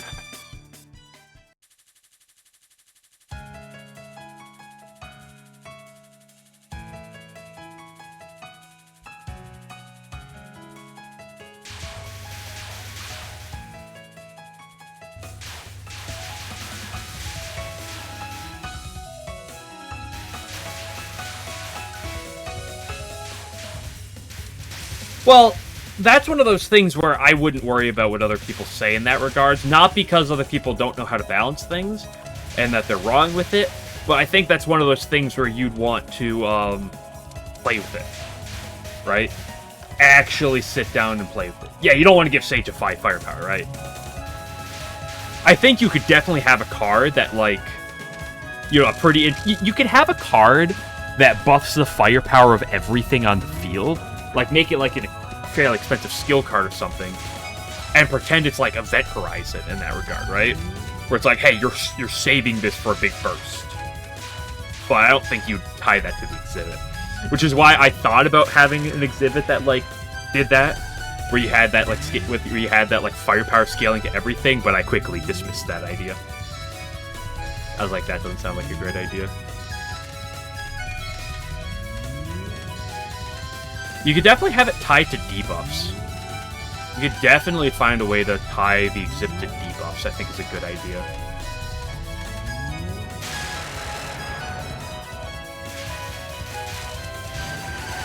Yeah, well, the Lunatic Torch does that, sort of, but it does do that in a different way, right?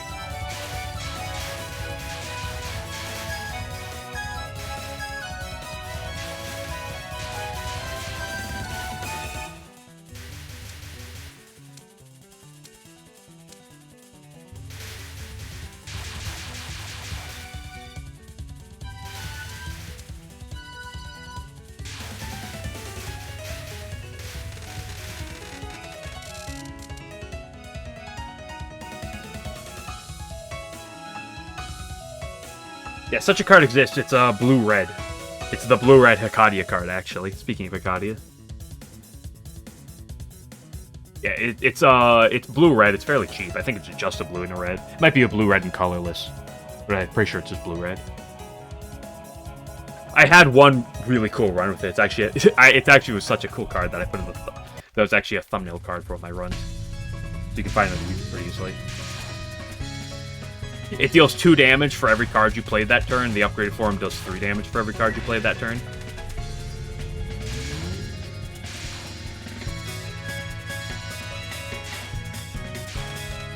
Oh, I had an idea, and then I lost it for a second. Piss butt. Yeah, it does. It's all enemies.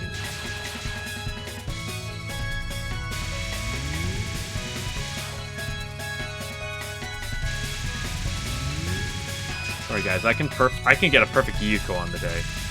But God forbid I beat Chen.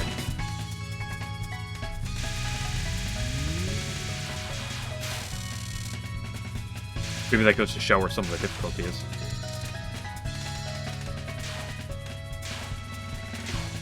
I still stand by that the hardest part in the game is Prism River Sisters. The hardest, like, as a whole. Spam is the hardest individual thing in the game, with HGS behind it, but I think the Prism River Sisters are the hardest part of this game.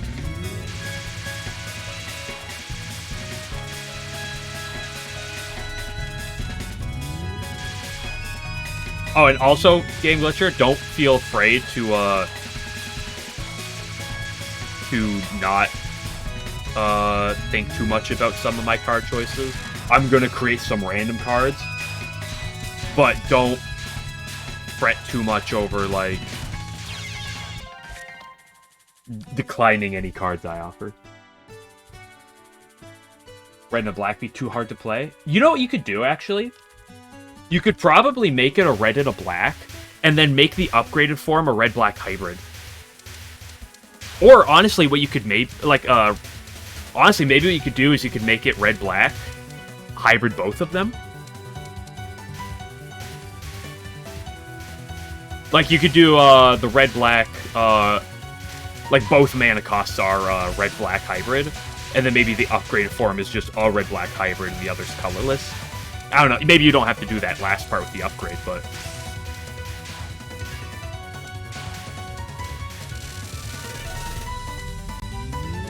Oh, Clampy's Defender Self? Well, I mean, I have already built a very interesting defense card on the common side of things. And besides the basics, I mean... Listen, Game Glitcher's making the flashy cards, and I will make the boring block cards.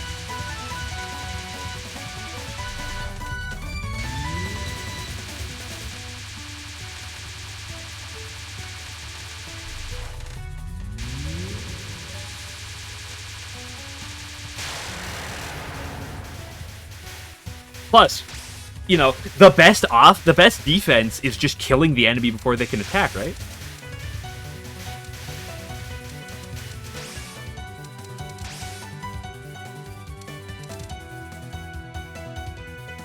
I take Black Butterfly to kill something.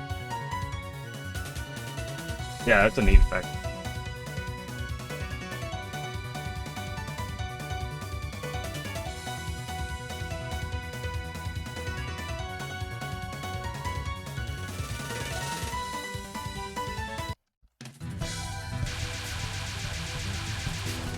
But yeah, the total card numbers that I put into Discord earlier... Yeah, well, damage to yourself like that is life loss, right?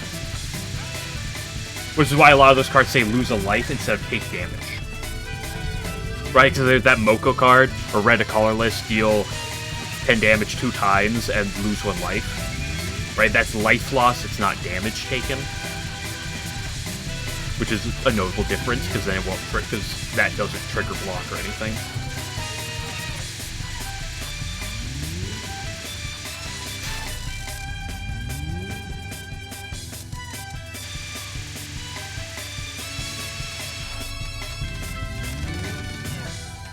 I put those, like, the card types, because I was like, off-color cards probably don't need to be, like, considered too much until later. Like, because those are cards you see significantly less than the normal cards, than your normal on-color cards. And I kind of, like, briefly counted through the pool of cards between, like, some of the characters to figure out how many commons, uncommons, and rares they each have, and came up with the number that I put in chat earlier. I probably need some Discord. I was thinking... Discard is usually a lot more blue-related, is kind of the unfortunate reality of it. But you could definitely probably make 1 or 2 black, or even red discards.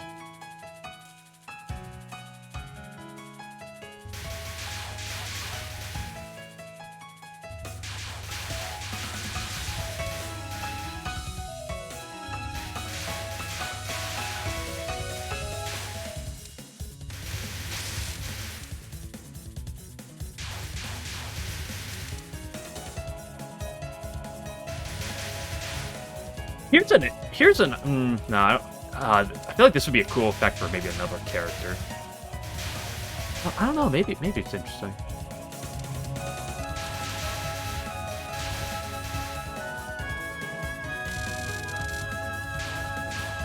I'm thinking of an effect on an exhibit where whenever you lose life, gain firepower. Or even just temporary firepower at that. Yeah, red is firepower and extreme aggression, yeah.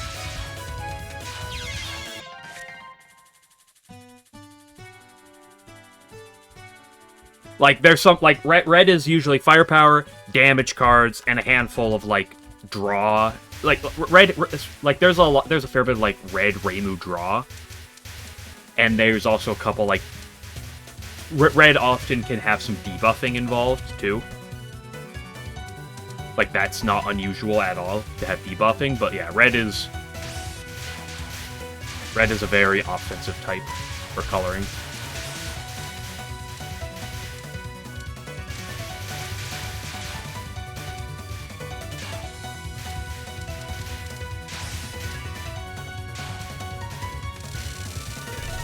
So what would be a very good red exhibit to make her hat?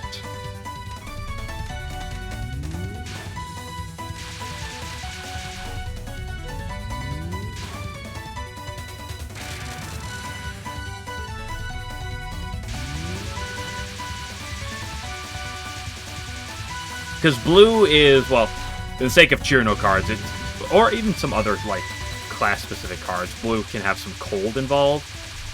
But blue generally has a lot of discard and card draw involved. Every color generally has its own thing. What would you say, Damikos, what would you say black is most defined by, broadly speaking? There's a lack of black because the only black character right now is Marissa.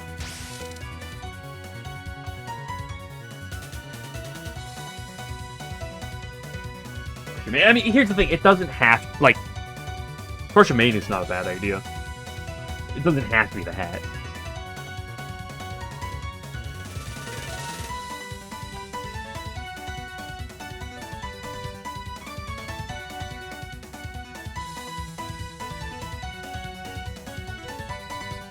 This drawback with some drawback. Yeah. I can see that.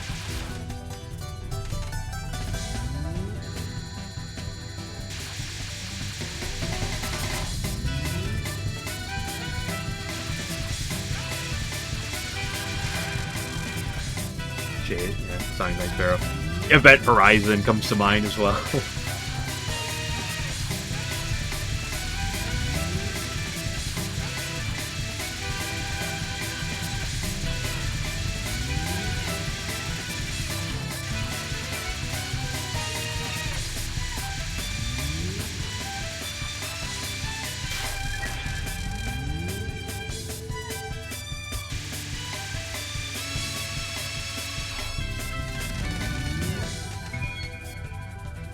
Never True Full Moon fan. I have not played with True Full Moon in a long time. Also partially because I rarely ever play as Marissa. And they also changed it, and I haven't used it since the change. But prior to the change, I used it a couple times, and it was really good back when I used it.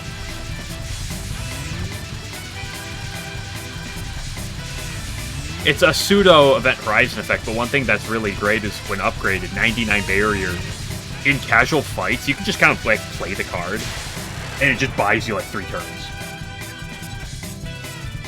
Of just like, oh, I'm gonna just draw a couple damage cards, play them. You have so much barrier that you don't care about dying, so you don't need to play bulk cards.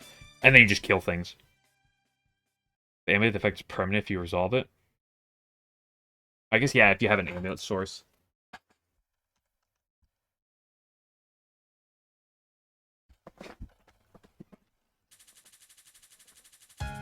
Like I said, I almost just never see the card.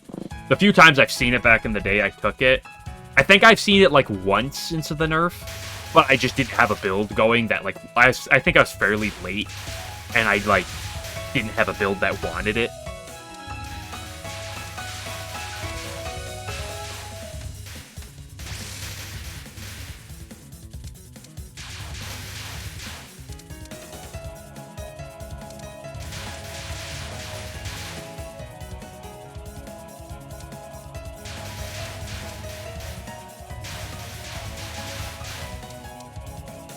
Is it possible... Here's a question, Game Glitcher, because you've been digging around with this. You could very easily have this trigger on yourself. Is it possible to cause... to make an exhibit that would have an effect trigger every time you inflict a debuff on an enemy? You could definitely have an exhibit do an effect if you had a debuff inflict on yourself. As I know, there's previous exhibits that do have that, such as the one thing you get from Kagi, I think it is. which triggers the first time you get inflicted with an ailment. And that's not a bad idea, but I'm wondering if you could... What is wrong with...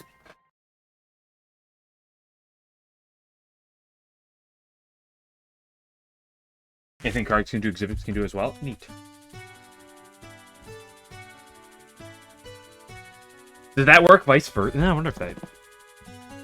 You have completely passive stuff. I mean, yeah, because there's the, there's that one card that is, unplayable, you know... You draw an additional card or additional 2 cards per turn. That one Reimu card. So you could definitely have a lot of passive effects like that.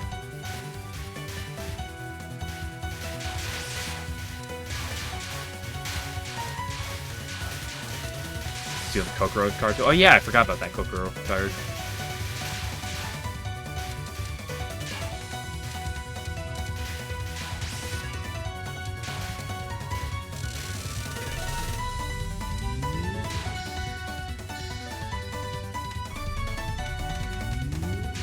Because I was thinking for an aggressive thing like that, if we're playing a bit around, because especially if you're always part black, even in the red side of things, you could play around having the one exhibit trigger effects on inflicting debuffs, or being inflicted with the debuff. Either or. It could be both, it could be either yourself or enemies.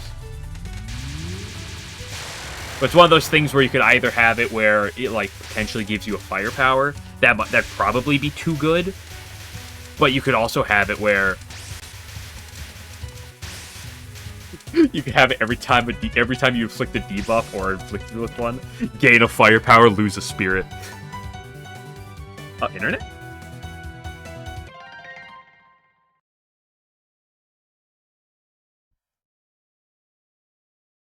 Am I gonna just die there for a second?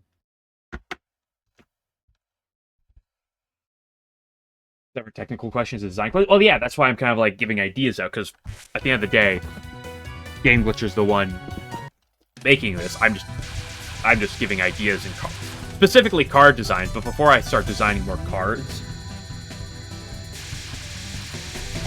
I mean, yeah, you posted some good ideas, 11, that made me think a bit more in depth.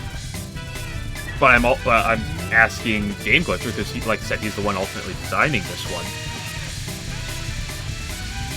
Because before I go into thinking into more card design, it'd be nice to know what the exhibits are. There's like one exhibit for obviously getting the Lunatic Torch effect. What would be the other one?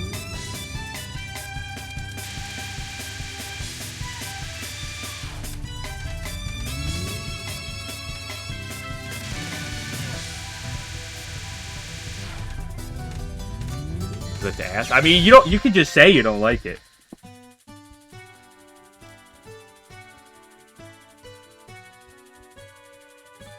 But it was just an idea that, you know, it works based on.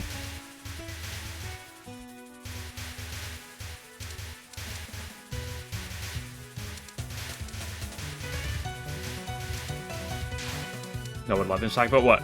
What he's talking about right now, or the exhibit idea? Because those are two very different things.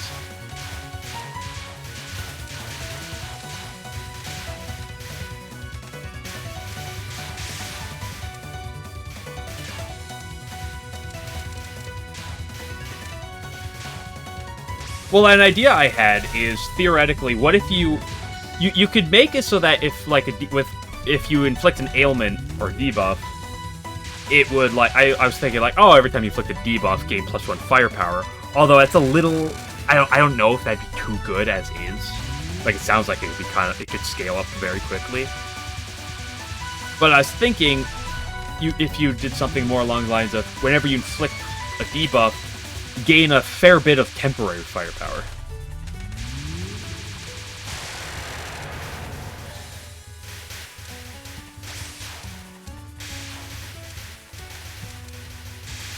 Whenever you inflict a debuff, inflict a random other debuff. I think that one, like you said, might be a coding nightmare or something, but...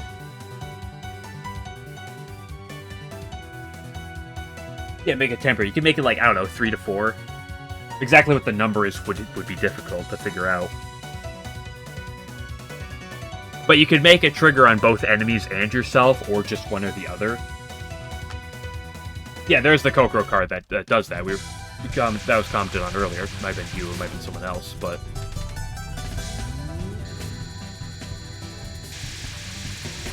Yeah, it'll deal damage multiple times.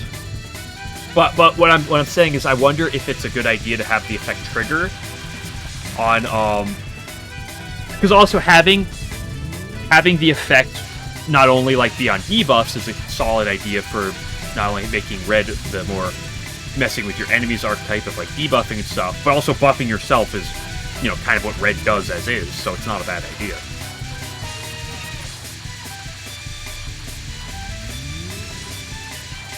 Make a rare card, make a rare ability card that makes it so that all temporary firepower is doubled.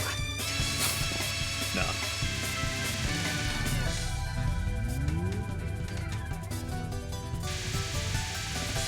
All enemies gain 1 flawless.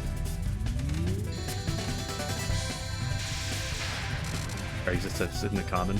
Is it that that Mei Ling one? I guess Mei Ling does trigger for both firepower and temporary firepower.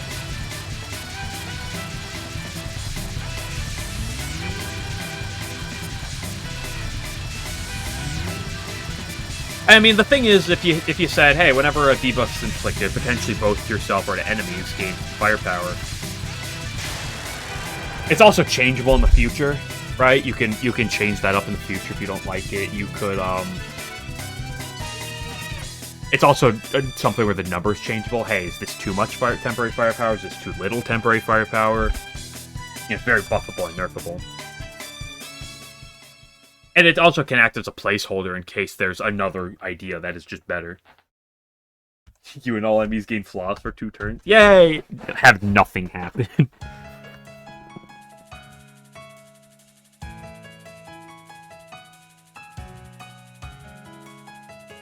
Make the red torch. Add a card to hand. 0 mana. All characters gain plus 10 firepower.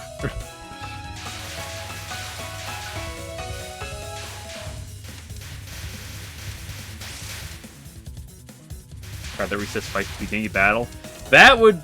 I mean, you could just have everything be full healed. I feel like that would just be a suck-ass card.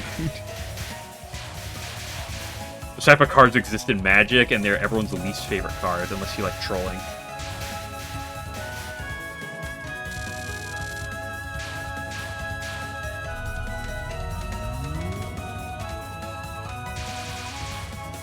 Oh yeah, there's a banned card in Magic that I think goes along the lines of drop the game you're playing, reshuffle like your decks or something, and essentially like restart and play the game, play like a different game, and then go back to the game you were playing, and like some other effect happens.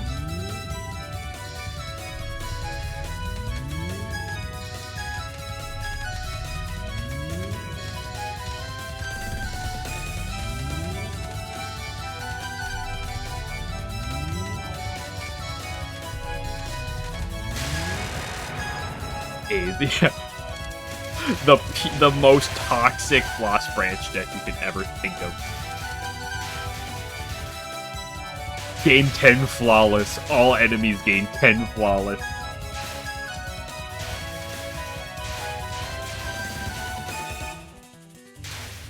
There's the one Magic card as well, speaking of just absolutely cancer cards.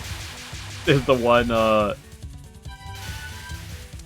Magic card that basically says, hold this card a foot above the table, and then drop it. Every card it touches gets exiled.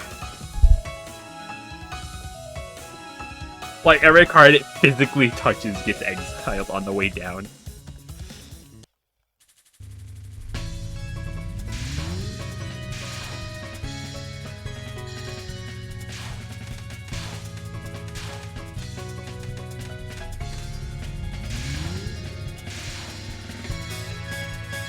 Tweaka playable character, Lost Branch. Card. Take a breathalyzer and upload the results. If your alcohol level is above this height, you gain plus 5 firepower.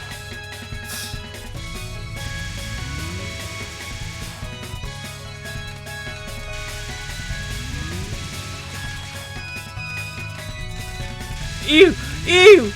Ew! That was gross. Why'd I talk like that?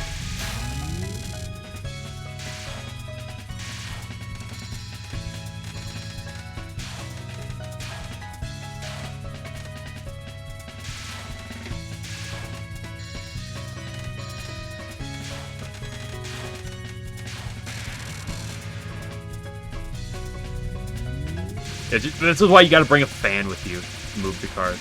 Lo and behold, that card where if you drop it, everything it touches is banned from play.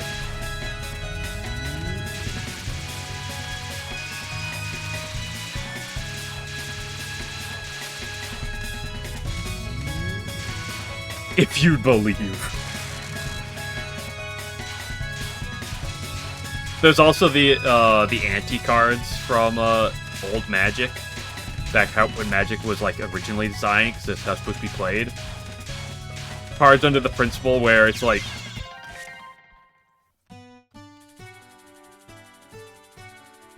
anti, where it's like, oh yeah, draw, like do an effect and then anti the card. What does anti mean? It means when the game is over, if you like lose, you gotta give the other player that card. Like there's a type of card where it's like both players the top card of your deck. The winner gets both those cards.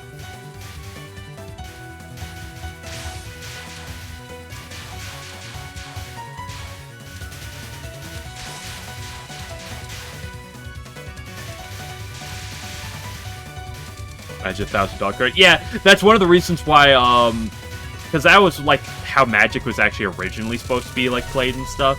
That's how the original makers had it designed. Back before, you know,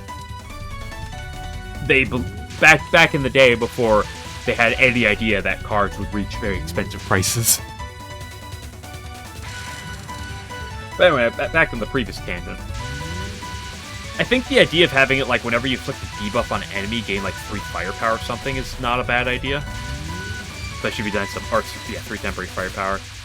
You could potentially make it scale with your own debuffs. Although I wonder if that could get out of control too quickly or something. But if it's a starting exhibit, you definitely want to be somewhat powerful. I know, ideas are ideas.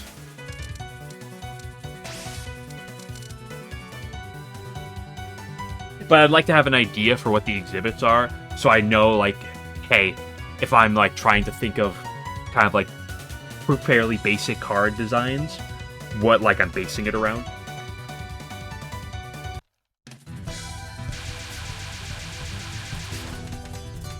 You know, because the Lunatic Torch idea has some interesting interactions, so potentially creating even some, like, more basic cards that are affected by the Lunatic Torch is something that, you know, that's why I asked all the ideas about, hey, what do you want the Lunatic Torch to do? So if I potentially make some basic cards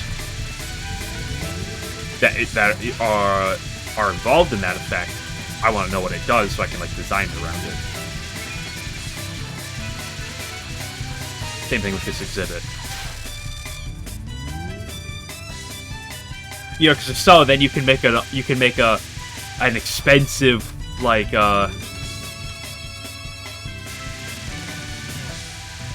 then you could make an expensive, like, uncommon card, 4 mana. Inflict, like, every single debuff. And then, boom, watch your firepower jump to 15 or some shit.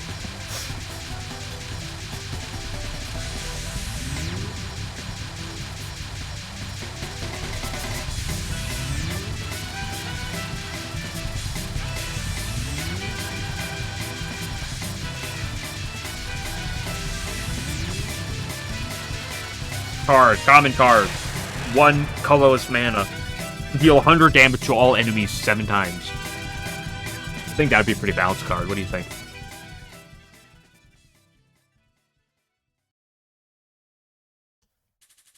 Don't worry, guys. Today, I did get my perfect Yuko, so that's what matters. Thursday. Thursday is going to be PeeCeeBee day. Just you wait.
There's a yes and no.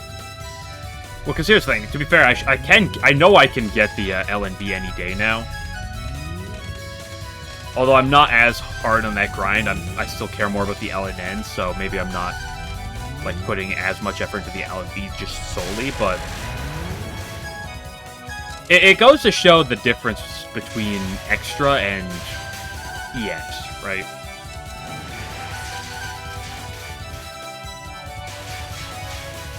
Like, playing for 10 minutes is significantly easier than playing for 30 minutes. Like, it's not even 3 times, it's more than 3 times as easy. I know it's a third of the duration, but it's more than 3 times as easy.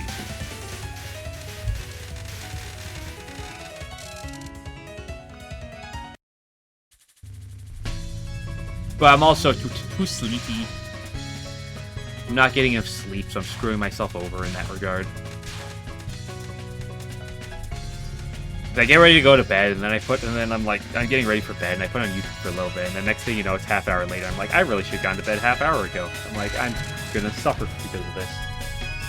And then I get too tired when I'm playing Touhou.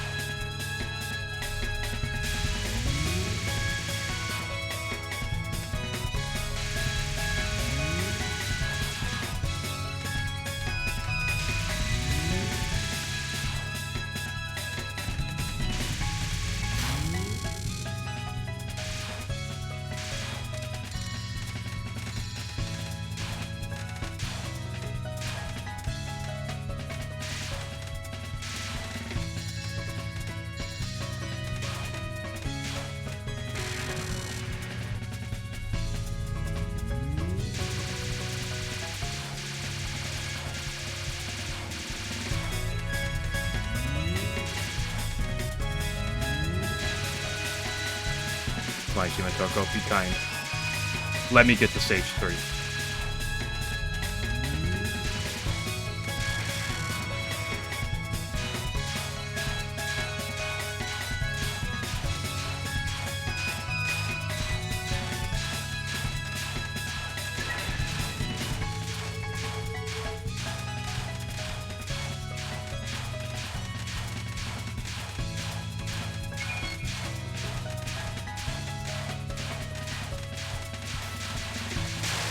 I have to look for so long in that effect.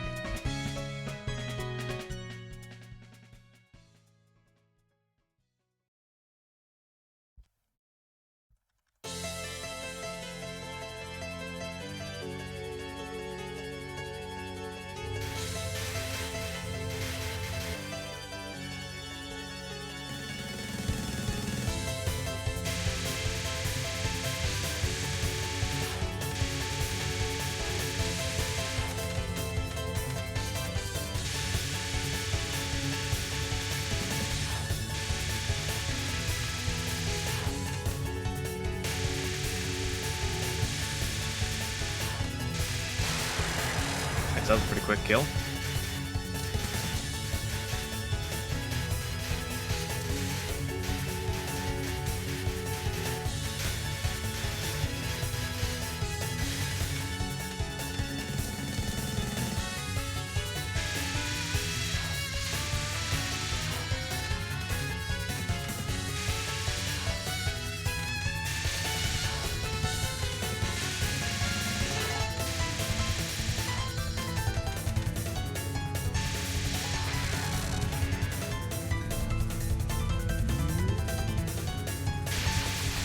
Oh, good grief, girl! What the frick was that? What is this? Okay, that was stupid. I actually had to PC dodge that in part.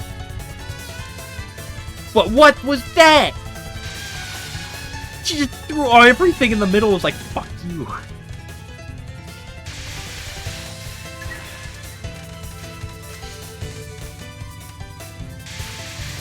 Oh my gosh, what are these lineups?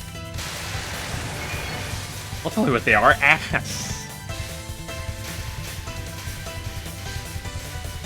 Easy excuse when the answer is just play better, but world's worst Bunraku lineup. Like, hello.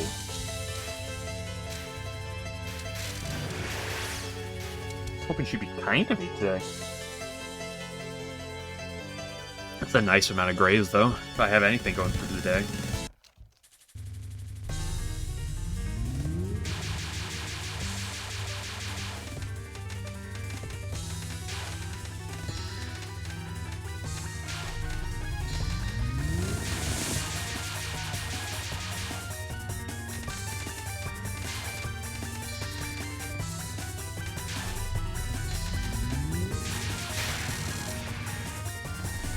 Ganbate? What is Ganbate? I feel like you probably answered that question before, but I don't...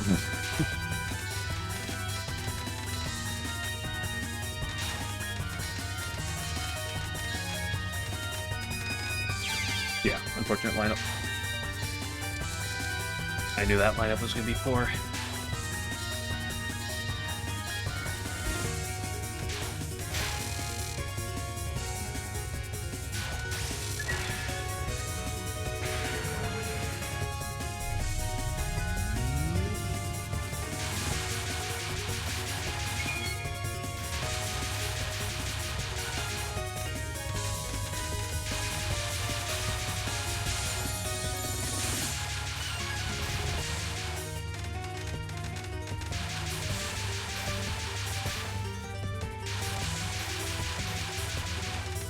Or just have a perfect rest of health. How's this again? What, me dying to Alice?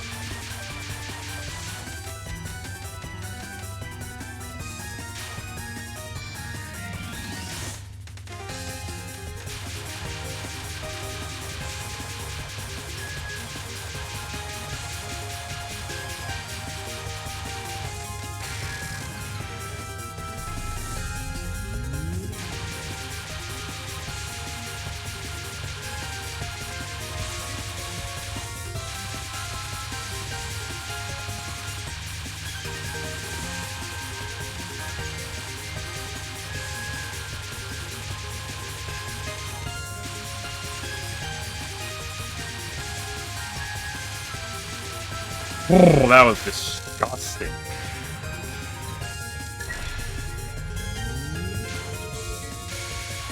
Run's not doing me any favors right now. You know what I say? Bet.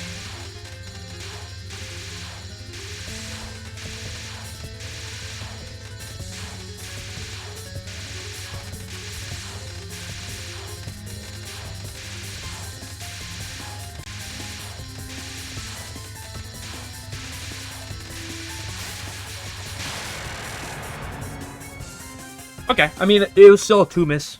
Stage 3. There's a 1 miss to Alice. So we're still on a perfectly respectable pace. I mean, I'm not happy with it. I'd love to be on a perfect pace.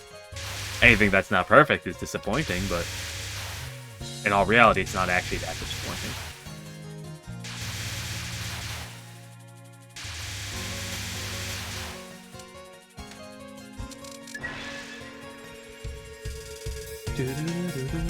Okay, final run of the day.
Like that part, because if you move to the music, you just tap to it, you're fine every time.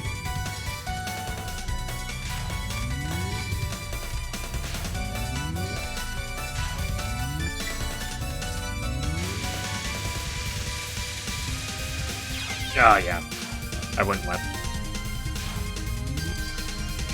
By the time the Lily White caught up to me.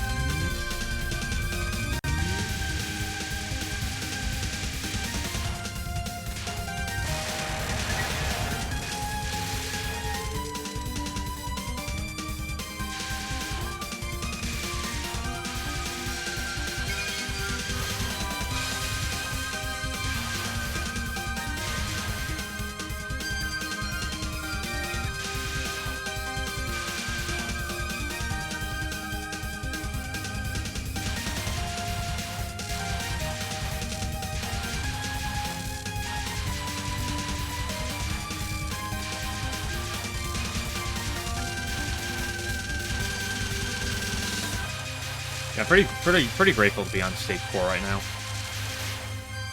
5 minutes ago, I was about to be happy just to be past Chen and just say I did that.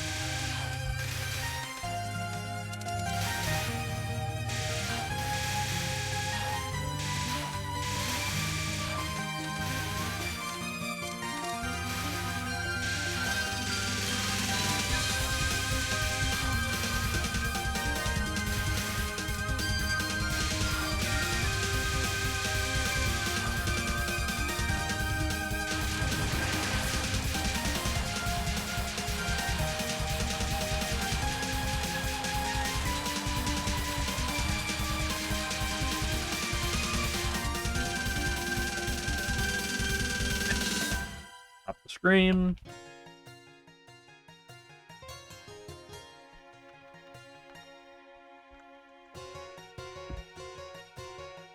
Just have the world's nuttiest prison river. As I've commented several times on how this might be the hardest part of the game. The Autistic Frog. That is certainly a name and a half. Thank you for the follow.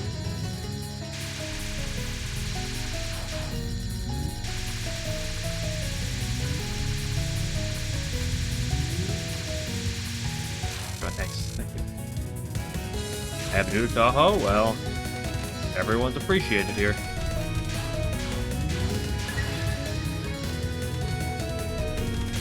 Ow, I broke. I mean, if it's a break, it's that one.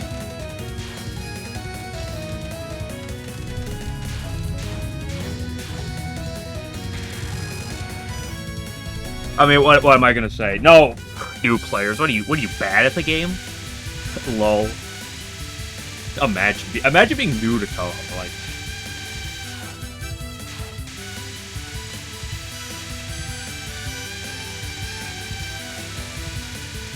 Oh gosh, that was gross.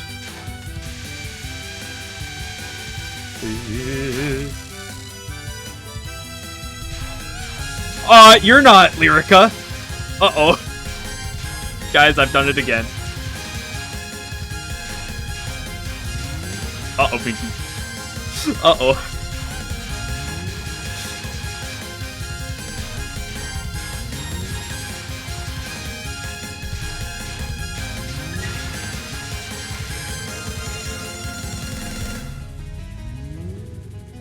Here's the story of Touhou 8. Some people that are from the moon that are in Gensokyo were like, what if we hide the moon? And then, you know, that's that. You know, you could talk about there's some more detail to that, but that's all that. What? What killed me?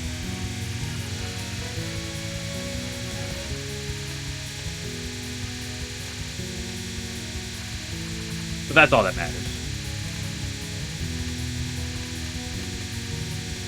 We'll ignore the part where why they hid the moon and everything, but we'll just talk about how they hid the moon. Fourth moon, but not actually. Yeah, there's a whole.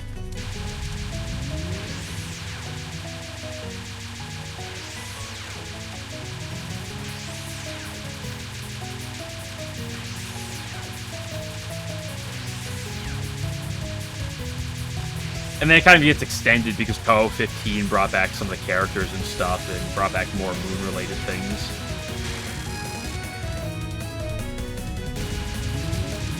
All you need to know is that there's a moon, and yeah, and that night is truly imperishable.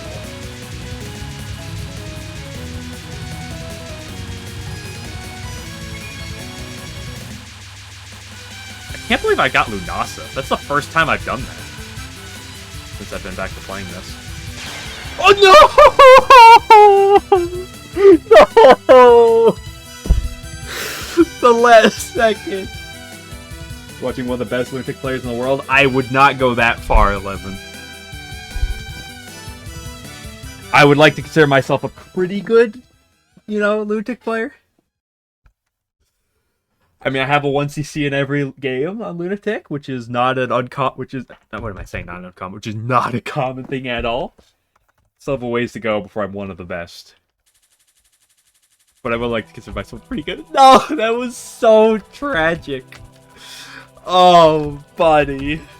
Literally frame. Whatever.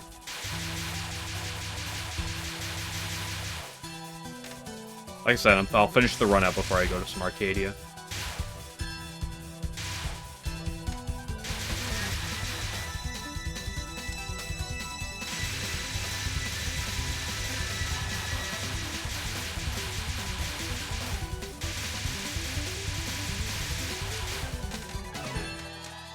Sorry, we clutch these. We clutch these.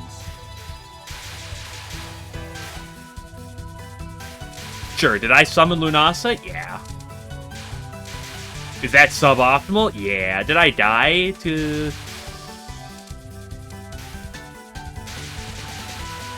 that Lunasa? Sure. Did I die to the very last frame of the Prisoner Final? Yeah.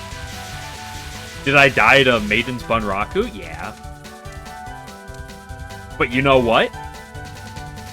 What if I don't die to Yomu?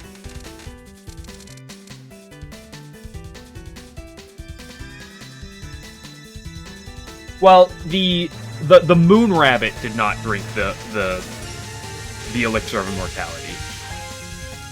The former Lunarian, the former Moon Princess drank the Elixir. The Moon Rabbit just works for them, basically.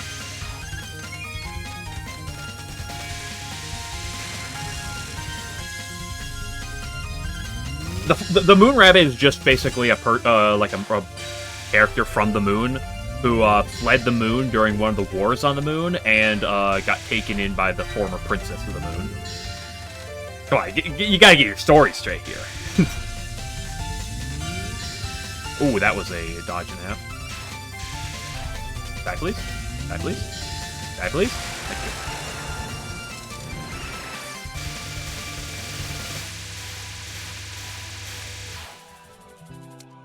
I have one more life to get. I'm really low in points. Oh, shit. I gotta keep shooting.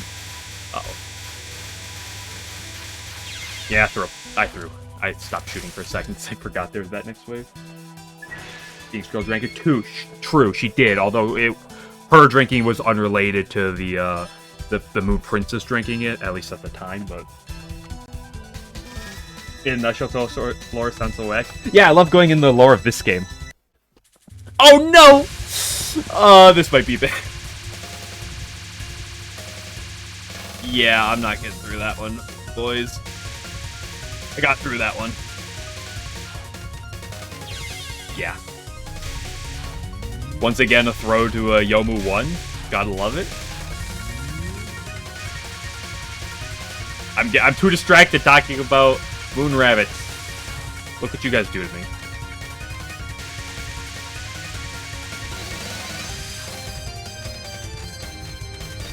How did I live that far? I don't have max power for this. This is sucking.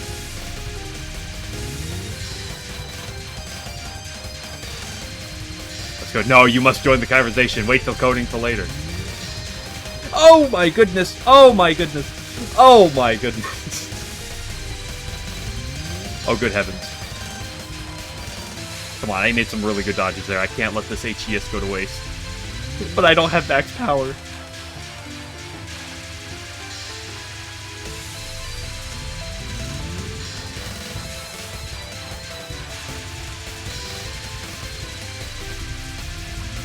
Holy moly. Bro's cracked. But my favorite was the,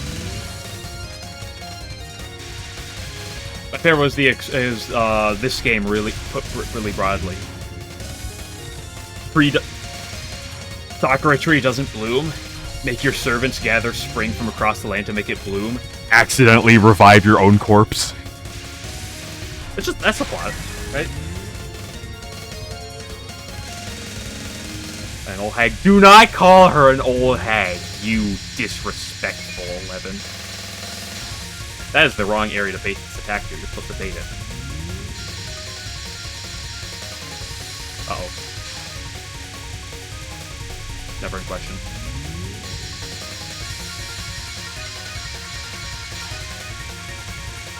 I don't know, the only piece of Touhou lore you need to know is girls get mad at each other, and then they start shooting bullets at each other, and then you got what's going on screen.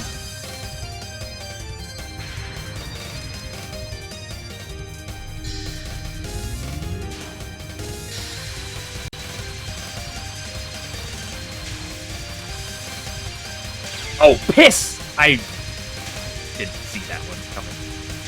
Obviously. I don't know if I'm gonna make it to Yuiko. In fact, I don't know if I'm gonna even make it past Yomu. I have to do cons perfect.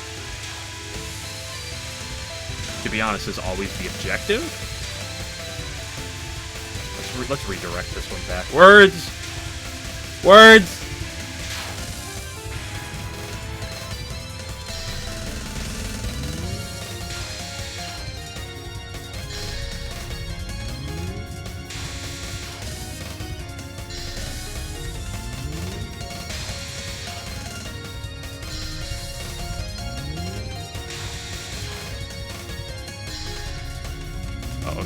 Don't do me like that.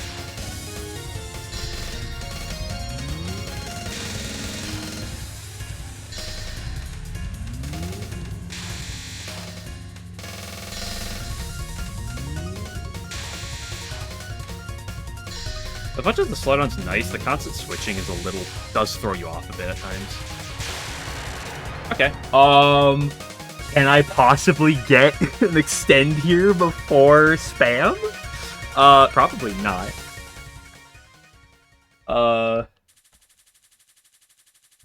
Please explain all Touhou lore in big detail. I will after this run. Okay, how do I get around this? I need border.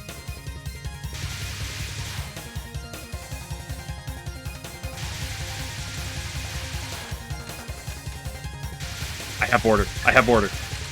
I broke border so early. Oh, it's over. It's never been more over. Oh, it's never been more over.